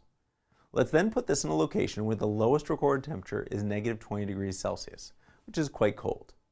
We would first subtract the STC 25 degrees Celsius from the negative 20 degrees Celsius temperature of interest to give negative 45 degrees Celsius, which is the deviation in temperature from STC. We then multiply that value of negative 45 degrees Celsius by the temperature coefficient of negative 0.175 volts per degree Celsius, which gives us a product of 7.875 volts, which is the voltage deviation from STC. Summing the 7.875 volt deviation with the 64.9 volts at STC gives us a new voltage of 72.78 volts, which is higher than the STC voltage for VOC conditions. This makes sense because, as we just discussed, voltage will increase when the temperature decreases from STC conditions. Now let's do the calculation for warm weather conditions. The calculation is very similar, but we have to think about when warm weather conditions actually occur. Well, this is going to be typically during the summer at the highest point of the day, so the module is outputting a maximum power and thus a maximum voltage. So in this case, we'll be looking at the voltage at maximum power, or VMP, instead of the VOC. In this calculation, we don't have to look at the maximum high temperature ever recorded because we aren't concerned about safety associated with high voltages. High temperatures mean low voltages, so we're looking at the minimum voltage that we could expect under full sunlight operating conditions. This will impact things such as the turn-on voltage for the inverter, but not safety. Consider a location where the average high is 29 degrees Celsius. That's the ambient air temperature, but we also need to consider what happens when a module is on a rooftop. The National Electric Code in the United States and accepted international standards for rooftop temperatures is 30 degrees Celsius above the ambient air temperature. This means we would sum 29 degrees Celsius ambient air temp with the 30 degrees Celsius rooftop adder to give an operating temperature of 59 degrees Celsius on the roof. Looking at model specifications, the maximum power voltage will always be lower than the open circuit voltage. In this case, the maximum power voltage is 54.7 volts at STC. So we would subtract the STC 25 degrees from the 59 degree rooftop temperature, which gives us 34 degrees Celsius. We then multiply that temperature by the temperature coefficient of negative 0.175 volts per degree Celsius. The product, negative 5.95 volts, is then added to the maximum power voltage at STC, and we get a new voltage of 48.75 volts. Notice that this voltage is under warm conditions, meaning that the operating voltage is actually lower than under STC conditions. When considering the voltage under warm weather conditions, 30 degrees Celsius is not always the best value to choose when designing system temperatures. Deviations from that value will be based upon empirical data that you can find online for temperatures and combining that with the National Electric Code or other sources. Suffice to say, the further away from the rooftop, the lower the temperature adder will be. We'll come back to this again when we do site-based design in the next course.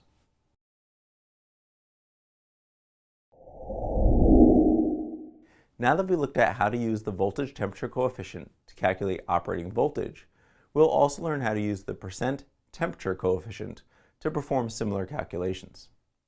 Some specification sheets list the percent temperature coefficient instead of the voltage temperature coefficient. When this occurs, you'll see that the value is listed as a percent per degree Celsius. An example might be where a photovoltaic module has a percent temperature coefficient of negative 0.36% per degree Celsius. This means that for every degree change in temperature, the module's open circuit voltage, or maximum power voltage, will change in the opposite direction by 0.36%. We can take an example under cold conditions where a module has an open circuit voltage of 38.3 volts and a temperature coefficient of negative 0.36% per degree Celsius. First, we're going to subtract the STC 25 degrees Celsius from the temperature of interest, which is negative 20 degrees Celsius. We then multiply that value by negative 0.36% and we get positive 16.2%. If we add 16.2% to 100%, we get 116.2%. Finally, multiplying 116.2% by the original open circuit voltage at STC, which was 38.3 volts, we get 44.51 volts per module. Checking again, the module voltage under these conditions is higher than the original VOC because the temperature is colder than under STC conditions. Applying the same methods for warm temperature conditions, we have a module which has a maximum power voltage of 31 volts and an ambient temperature of 29 degrees Celsius outside. As we discussed before, the rooftop temperature is considered to be 30 degrees Celsius above the ambient temperature, which gives us 59 degrees Celsius. We subtract 25 degrees Celsius from 59 degrees Celsius and then multiply that value by negative 0.36% to give a negative percentage. Adding that product to 100% gives us only 87.76%. Multiplying that maximum power voltage of 31 volts gives us 27.2 volts per module, which is lower than the maximum power voltage at standard test conditions. So there are several ways to complete these calculations as there's relatively simple arithmetic, but the order of the coefficients does change. There may be another way that you find easier to use, such as removing the percentages or using just decimals. In either method that you use, just check that your answer makes sense once you get your final voltages. In the end, you should now be able to locate the absolute low temperature for a location using a weather resource, as well as determine the average high temperature for a location using a similar weather source. You should also know when to use those high and low temperatures to determine open circuit voltage or the maximum power voltage. Finally, you should be able to explain why it is important to calculate those operating voltages based on temperatures. In the next lesson, we'll learn how to calculate true insolation when there is shade involved in an array design.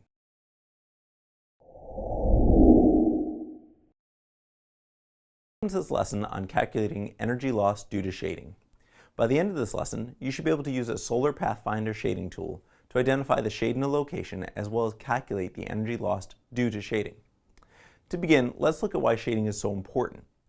As we've discussed before, solar cells are wired in series within a module, and solar modules also tend to be wired in series. When shading occurs from a tree or another object, sunlight doesn't hit that portion of the array. That means that any shaded modules become an electron sink instead of an electron source. This can significantly decrease the overall power output of that module. Shade analysis is very important to maximize the energy production from the solar module and even some incentive programs will derate their incentives based upon the amount of shade that strikes an array.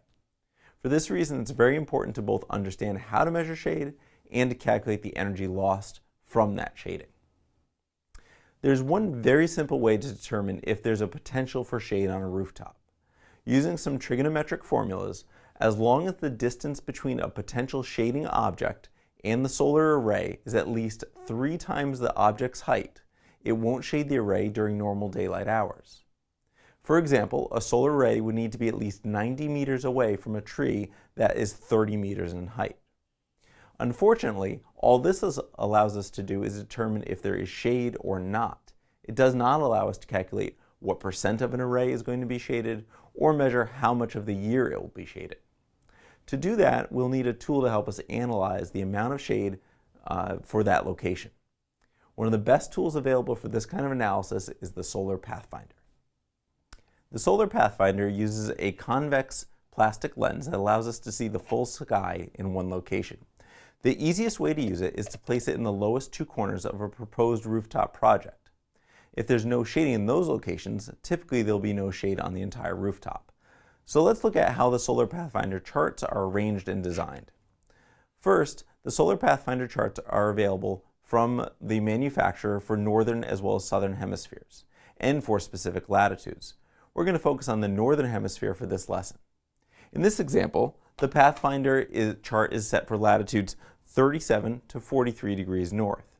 Notice that there's a set of numbers on the bottom curving from 5 to 12 and then back to 7. This corresponds to solar time. In the grid above those numbers, there are several markings ranging in months throughout the year, beginning with June at the bottom and December all the way at the top. Also notice that the summer months are at the bottom of the Solar Pathfinder towards the user, and the winter months are going to be at the top of the Solar Pathfinder facing south toward the equator. This ordering corresponds to the height of the sun above the horizon during the seasons. The sun is lower in the sky in the winter months, creating more shade. Next, note that each grid within those months is broken into integer values such as 2, 3, 4, 5. If we look at the words in the arc around the Pathfinder, it states, unshaded grid area numbers give percentage of total daily radiation for all south-facing surfaces during each half hour, average for each month. Finally, at the very top, there's another piece of information indicating magnetic declination west of north or east of north. We'll begin by talking about that declination value. Traditional compasses use magnetic north as a way to determine the northern and southern directions. For geological reasons, magnetic declination does not always match with true solar declination and can be as far off as 15 to 20 degrees based on a specific location. When using a magnetic compass, we need to correct for the magnetic declination so the sun's location and potential shading are represented correctly in the Solar Pathfinder. Magnetic declination maps are available for all locations on the Earth's surface, and I'm going to be using one provided by the U.S. Geological Survey. In our location of Syracuse, New York in the United States, the magnetic declination is negative 12 degrees or 12 degrees west of north. We first align the compass to magnetic north and then unlock the brass tab, which is at the bottom, and rotate the whole Pathfinder body using the bubble level so that it's actually facing true geographic north. So I'm going to turn to negative 12 degrees. That additional piece of hardware on the Solar Pathfinder can then be locked down, so we're going to push that tab, and the bubble level allows us to mount the Solar Pathfinder so it's flat, even when placed on a slanted surface. So to do that, we can use a tripod and simply place the tripod in front of us and put that bubble level so it's flat.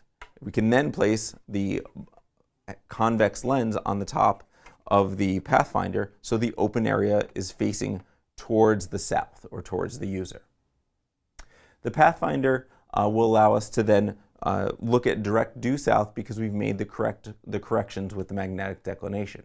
Now as we look at the surface of this lens, we can see any shading that may occur from objects in the distance. Those objects show up as essentially a dim shade over this lens. It's actually easier to use the Solar Pathfinder under cloudy or hazy conditions rather than under direct sunlight conditions where there's glare. The Pathfinder can also be used at any time of the year and predict shading for the full year. so it's not necessary to go out and analyze shade during several different times of the year. Once we have the image of the shaded objects projected onto the Solar Pathfinder surface, you can use a white crayon or a piece of chalk to outline the shaded area going underneath this lens. Always be sure to be a bit more liberal with the area that you outline. So for example, if there's a tree and there are no leaves on the tree, you'd want to include where you think the tree leaves might be. You may even want to predict where a tree or another object may be in another 5 to 10 years to be more or less realistic with your longitudinal assessment. Another option is to take a picture of the Pathfinder, but just be careful about glare and contrast in the photo. And so you'd want to take a photo always on the northern side of the lens so you can see the southern shading. That's the extent that we'll use the Pathfinder outside.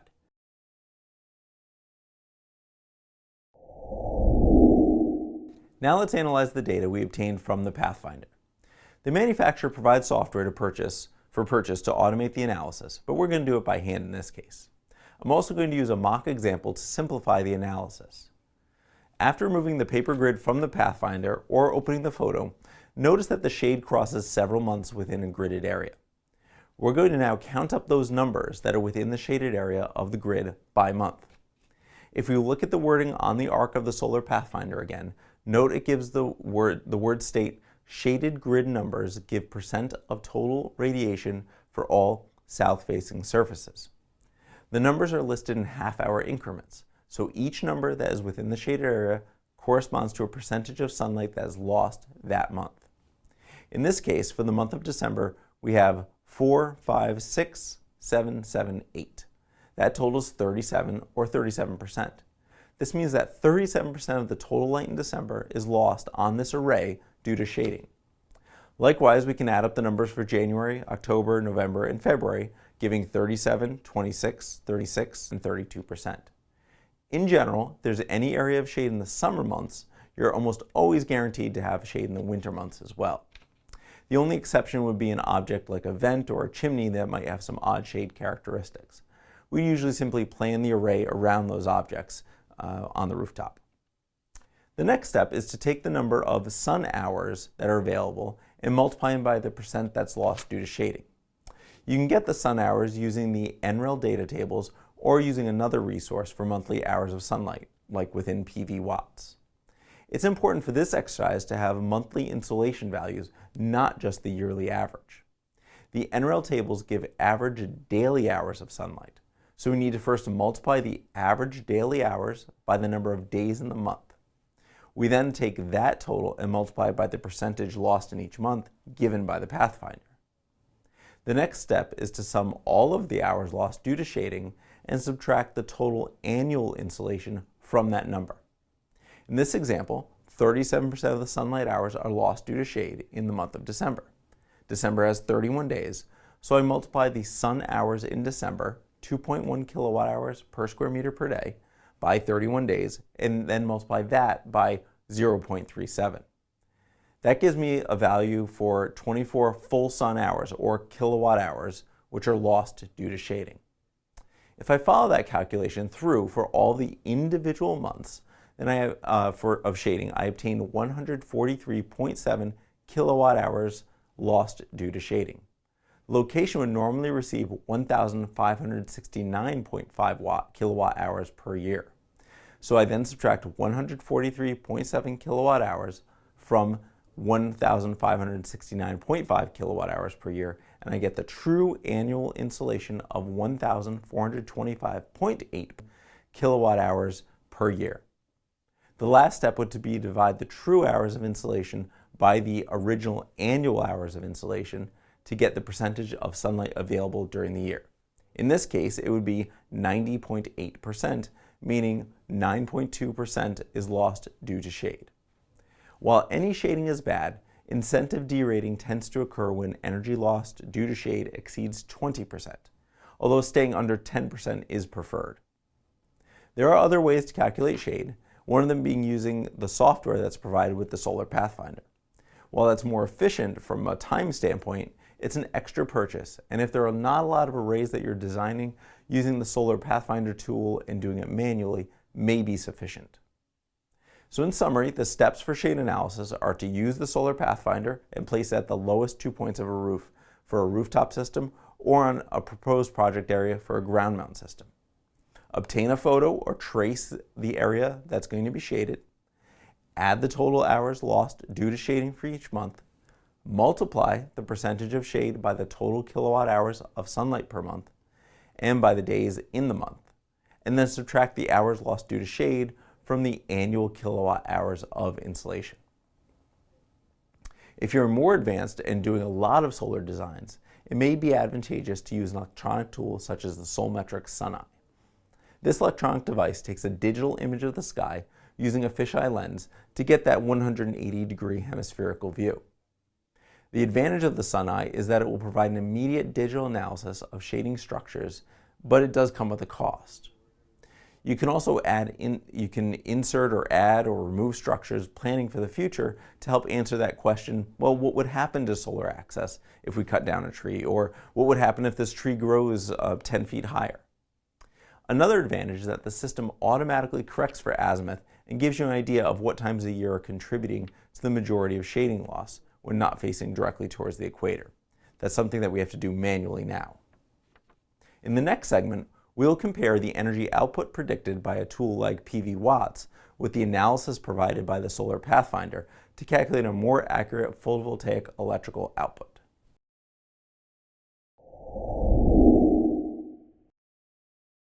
Segment, we're going to look at how to use the shade analysis data to predict the true photovoltaic electrical output. In the last segment, our shade analysis calculated that 9.2% of the solar insolation would be lost per year due to shade. While 37% of the insolation was lost due to shade in December alone, that month has a relatively small amount of total annual insolation. While large amounts of shading can occur in certain months, as long as the months with high insolation are not shaded, the total percentage loss due to shade may not be very large. So if we look at a PV Watts analysis for our location in Syracuse, New York, a large portion of the solar insolation comes in the months of June, July, and August, and it's at a minimum in December and January. Once we have the total loss due to shading for those months, the next step is to multiply the percentage lost by the total insolation given by the PV Watts calculation. In this example, the system that we've designed is projected to produce 4,941 kilowatt hours of electricity per year. Because 9.2% of the insolation is lost over the course of the whole year, the electricity generated will also decrease by that same percentage. This results in a projected electrical generation of 4,486 kilowatt hours per year. Now, this is an annual calculation, but there are times that we might want to do a shading and insolation reduction analysis by month. This would be the case for a site that would only use solar during part of the year, such as a cabin or a site that has partial usage and you're living off-grid and using batteries as an electrical storage source. In this case, we would need to look at the insolation, that loss due to shade, and electrical production month by month instead of annually. This concludes the module on photovoltaic sizing and output. In the next module, we'll learn about site surveying and grid tie design.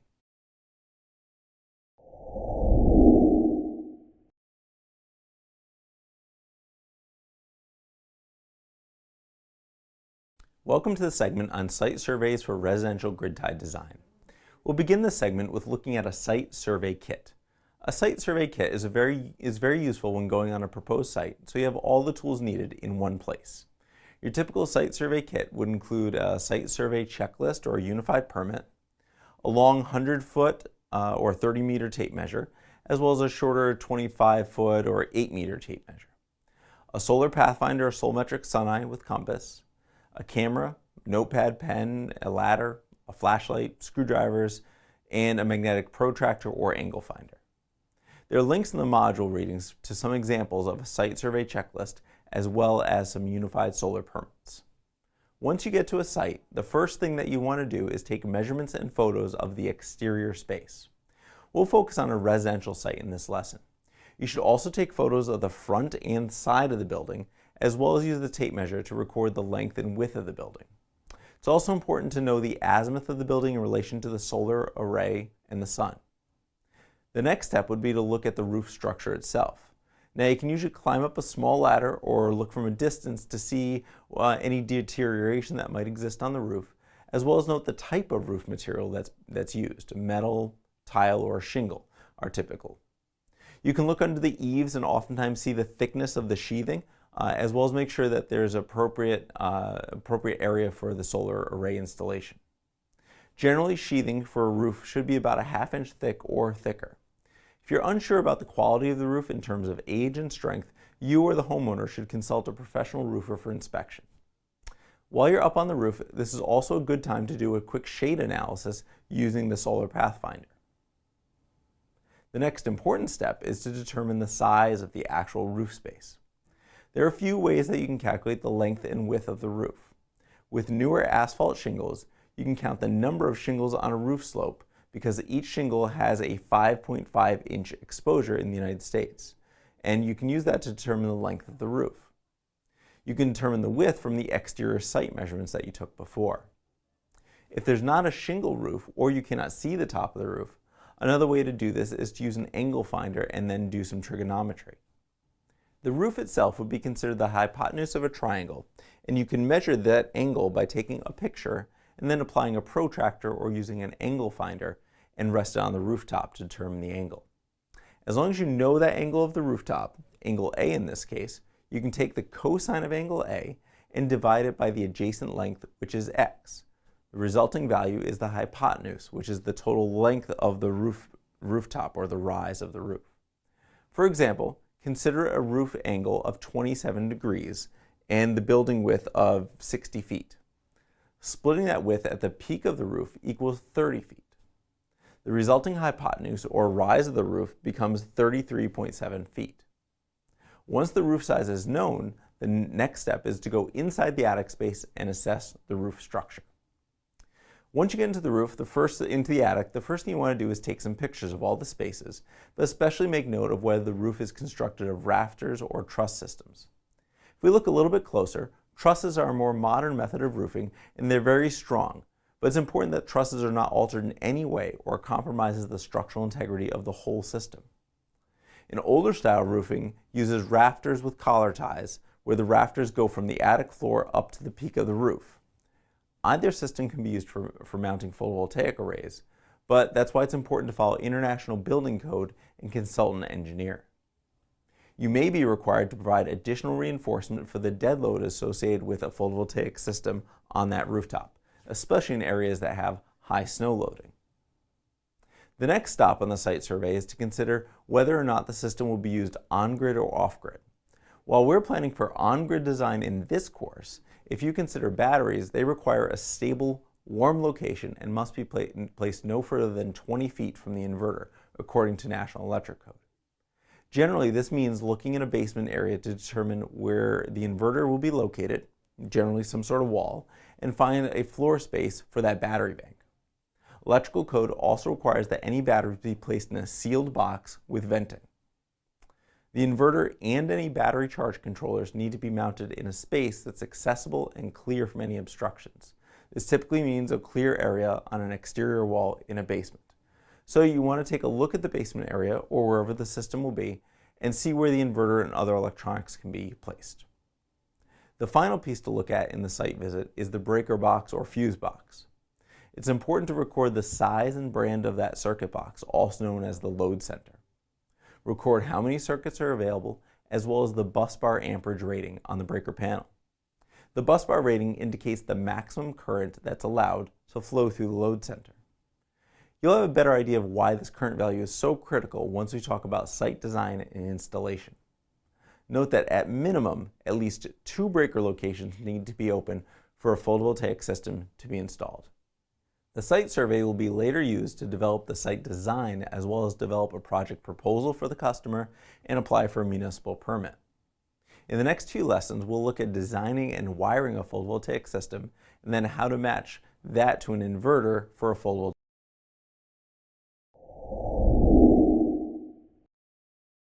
Hi, and welcome to the segment on array sizing and module selection. During this lesson, we'll be looking at 3 methods that can be used to determine the size of a photovoltaic installation. One of these is calculating total energy based upon a predetermined energy requirement. The second is looking at total available area for photovoltaic installation, and the third is using total available finances. We'll begin this discussion by looking at sizing for energy. The simplest method for sizing a photovoltaic installation is to look at someone's energy bill and try to make it net zero. To do this, we first have to determine the total annual energy usage, which is something we looked at in the previous course. Once you have the total energy usage for a location, you then need to look at that site and location data to determine the total solar access, which is the amount of sunlight combined with building factors such as the roof tilt and then the azimuth. This is something we've covered in Module 2 and Module 3 in this course. The final piece is to use a reasonable estimation of loss to determine the total available power from that photovoltaic system that will be delivered. The next method is to size a system based upon total available area. To do this, you first have to define the total area available for the array, which has bounds based upon both building requirements and building code. Once that's done, you need to select a module, and with its known dimensions, you can determine the system power based upon the area and the power of the individual module. The next step would be similar to sizing by energy, which is to look at the site and location data to determine the solar access for that particular photovoltaic array. From there, you can make a reasonable estimation of loss and then determine the total system energy. In the first example, you use an energy to determine the size of the system, and in the second example, you use the area that's available to define the system size, which will then give you the overall system energy. The last example is sizing based upon available finances, or money. To do this, one would have to define a total budget available for a project, including any incentives or rebates. The next step would be to do some pricing for the modules, the balance of system components, and the labor. This is fundamentally important, but beyond the scope of this specialization. Once that's done, however, you could then apply the total module cost to determine the number of modules that can be purchased, and then the power that could be produced from those modules in that location. To do that, again, we would need to use the site and location data to determine solar access and estimation of loss, and then calculate the total system energy per year. Let's begin by looking at an example where we size a system based upon total energy requirements. In this example, I'm going to use an electrical utility bill which has an annual energy use of 11,250 kilowatt hours. In this location, the daily insolation given by the Irradiance maps indicates it to be 4.7 kilowatt hours per square meter per day for a site that is due south at latitude minus 15 degrees. We're going to assume 20% loss in the system from the inverter wiring and other items. The next part is to divide the total energy, 11,250 kilowatt hours, by the total solar insolation per year, which is 4.7 kilowatt hours per square meter per day, multiplied by 365 days per year, and by 0.8, which is the efficiency of the system. The solution to this gives us the power of the whole photovoltaic system, which is 8.2 kilowatts or 8,200 watts. If I then take a module power, say 250 watts per module, and I divide 8,200 watts by that individual module power of 250 watts, it yields 32.78 modules. However, we have to round because you can't have a fractional module. So in this case, we're going to round up to 33 modules. Thus, 33 modules will produce 8,250 watts under standard test conditions. Once you know what type of module you'll be using, you can use the specification sheets to calculate the area of all the modules in total for the system. In the next example, I'll show you how to size by area. In this case, I'm going to take an example where we have a usable roof space of 42 square meters. This location also has a daily insolation of 4.7 kilowatt hours per square meter per day and faces due south at a tilt of latitude minus 15 degrees. According to the spec sheets, each of these 250 watt solar panels is 1.25 square meters in size. So if I divide 42 square meters by 1.25 square meters, it gives us 33.6 panels. In this case, we have to round down because we cannot have more area of solar panels than what's available. So we must use 33 panels. This calculation assumes that the modules are set without any space between them and that the module dimensions allow for all the modules to fit within the dimensions of the usable roof space. So it may be an overestimate for the total number of installable modules. A scale drawing lays out the panels on the available roof space and could reveal where some of these panels may not fit, or they might need to be oriented in a different direction. Assuming all the panels do fit in our example though, the 33 panels times 250 watts per panel yields 8,250 watts for the system. Putting in the 20% system loss for wiring and inverter inefficiency, in this case the system would multiply 8,250 watts, or 8.25 kilowatts, by 4.7 kilowatt hours per square meter per day, multiplied again by 365 days per year, and 0.8, which is the system efficiency. This produces an overall annual energy of 11,322 kilowatt hours per year. In this example, we get both the size of the system as well as the energy that the system will produce. Now, there's no single way to design or size a system. Sometimes it's based upon money, the space, or the need. More often, however, it's a mixture of 2 or 3 of those variables at once. It's important that you're comfortable shifting between power, energy, and physical size when doing these types of calculations. So in summary, there are 3 methods for sizing a photovoltaic system, and all of them rely on the solar axis of the individual site. These calculations will always yield the number of required modules. The next step and the next video will consider the voltage and current allowances from the system that will go into the inverter.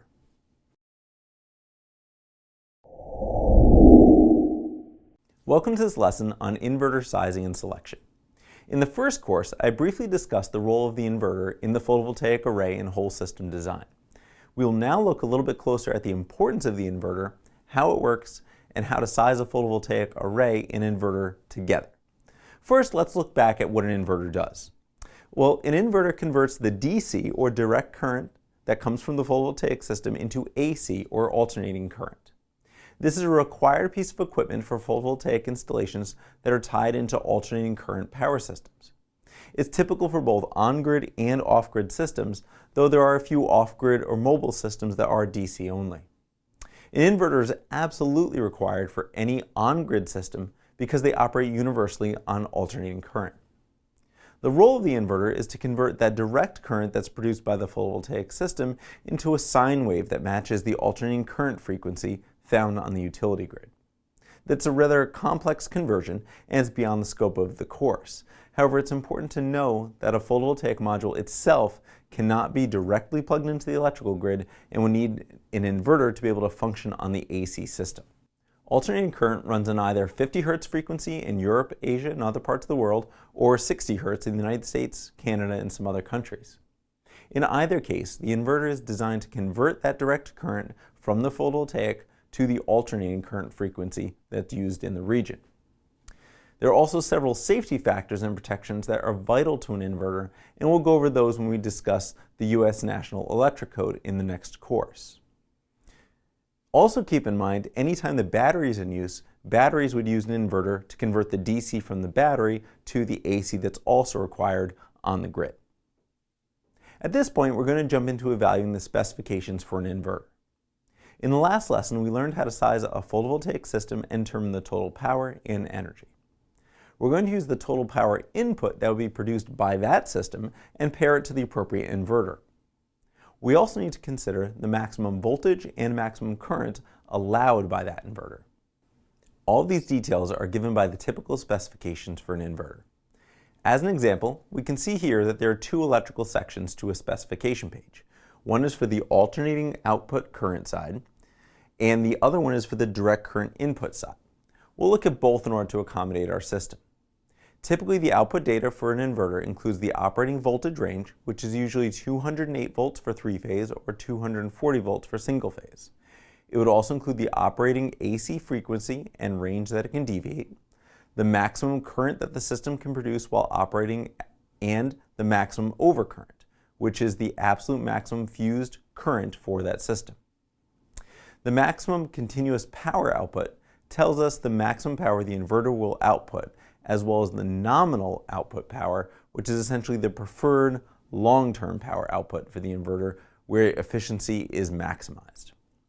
Now, inverters are not always on, and they only convert and deliver power when a sufficient voltage is present on the input side of the system. On that input side, an inverter will indicate the range of allowable voltages during operation. The maximum system input voltage, the DC turn-on voltage, which happens to be higher than the minimum operating range, the maximum input current from the photovoltaic, and the maximum usable input power from the array. In larger inverters, the total number of series inputs may also be included, which indicates how many series strings can be wired into the inverter. In this case, we'll begin by looking at the inverter input. Now, the inverter power input is always higher than the inverter power output because of efficiency in the conversion. Under real-world conditions, voltage and current change continuously in a photovoltaic system, which is why a voltage range is given. As I mentioned earlier, the turn-on voltage is always higher than the operating voltage.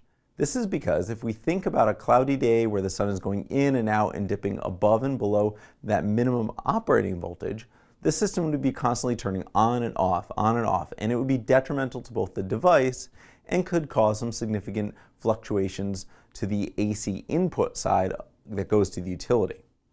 For this reason, the turn-on voltage is always set to some level above the minimum input voltage.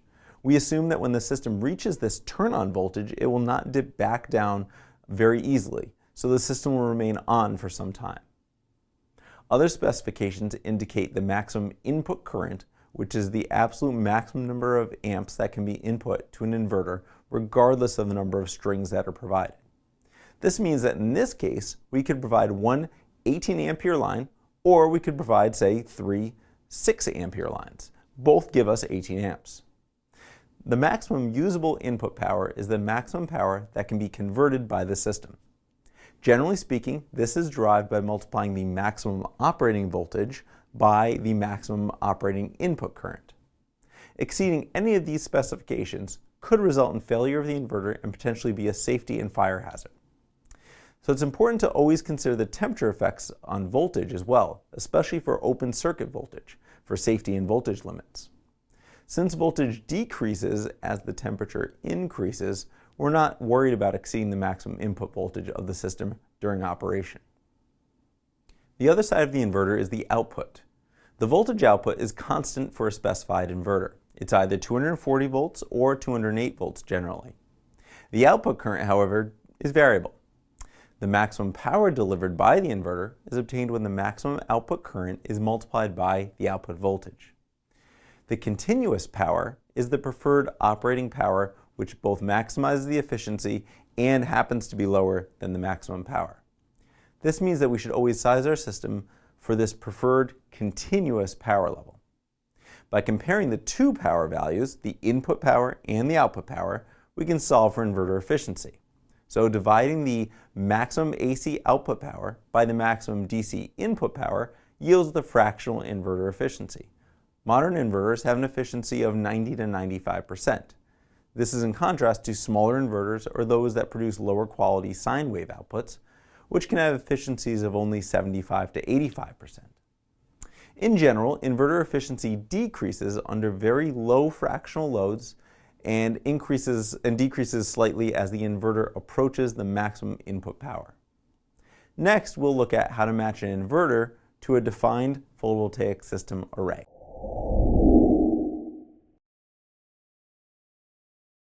Welcome to the segment on string sizing. In the last video, we examined inverter specification sheets. In this section, we'll combine photovoltaic module and array data to find the appropriate inverter for the system.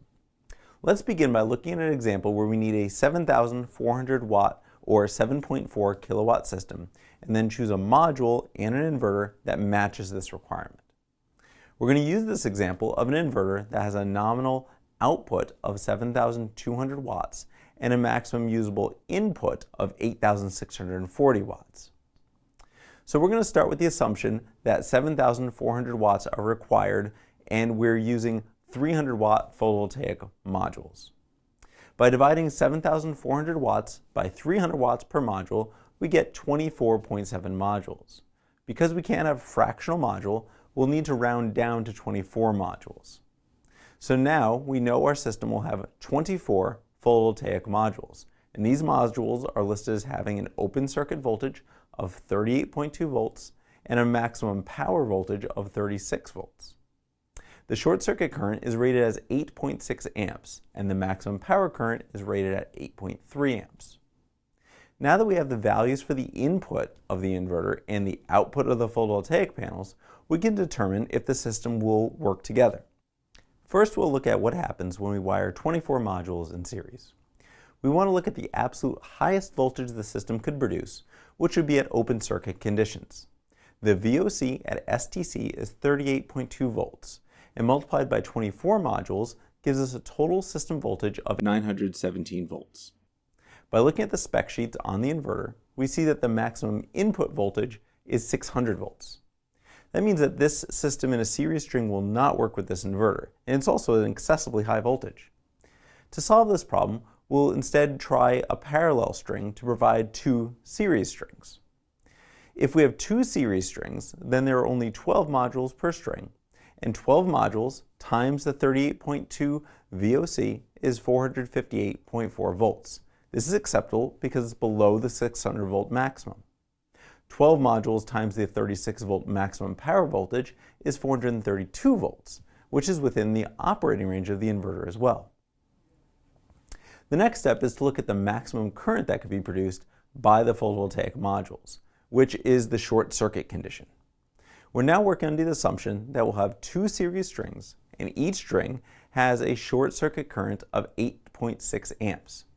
Well, 8.6 amps multiplied by the two strings that we determined previously is 17.2 amps. Looking again at the specification sheet for the inverter, we see the maximum input current for that inverter is 18 amps. So we're below the maximum input current allowed for the inverter. In this case, it appears that the final design would include two strings of 12 300 watt modules. The total system power is still calculated to be 7,200 watts under standard test conditions. This is a little bit lower than the maximum usable input power of the inverter of 8,640 watts. When the PV array output is too far below the maximum usable input power of the inverter, we'd want to consider an inverter that has a slightly lower input requirement in order to maximize the overall system efficiency. Still, it would work in our case here. So we settled on two strings of 12, but is that the only option? Well, let's look at other possibilities. We know that there are 24 modules that are being considered, and that one string of 24 provides a voltage that is too high. 24 modules could be wired in several ways, however, such as one string of 24, two strings of 12, three strings of 8, four strings of 6, and so on. So let's see what happens when we try three strings of 8. In this case, each string would have an open circuit voltage of 305.6 volts and 288 volts at maximum power. This fits within the specifications of the inverter, which requires less than 600 volts at VOC and that the operating range be less than 480 volts. Because we're going to have three strings in parallel, however, we need to add the current for each string. In this case, it would be 8.6 amperes, which is the short circuit current for each string, multiplied by 3. This gives us an operating short circuit current of 25.8 amps, which exceeds the maximum input. This means that we cannot have three strings of 8, and our only option in this case is two strings of 12 for this inverter and module pair. Now, there are situations where modules can be wired in several different ways to meet the input requirements for both current and voltage of the inverter. In general, high voltage is preferred over high current, so there's less loss due to resistance, which is also why we wouldn't want to use, say, 12 strings of 2, or where low voltages with large numbers of parallel strings. So in summary, the process of choosing an inverter begins with first defining the size or the power of the photovoltaic array. You must then choose a module and an inverter and balance the output of the photovoltaic string with the inverter's input requirements. You'll likely need to go through a few iterations to match and maximize the system efficiency. So this concludes the lesson for this module and course. You should now be able to calculate solar gain based on location, use online resources to determine solar gain and calculate losses due to shading, tilt, and azimuth, explain circuitry basics and electrical output for a module and an array, as well as calculate changes based on temperature. apply PV specifications to determine power and energy output, and finally size photovoltaic system strings using module and inverter spec sheets.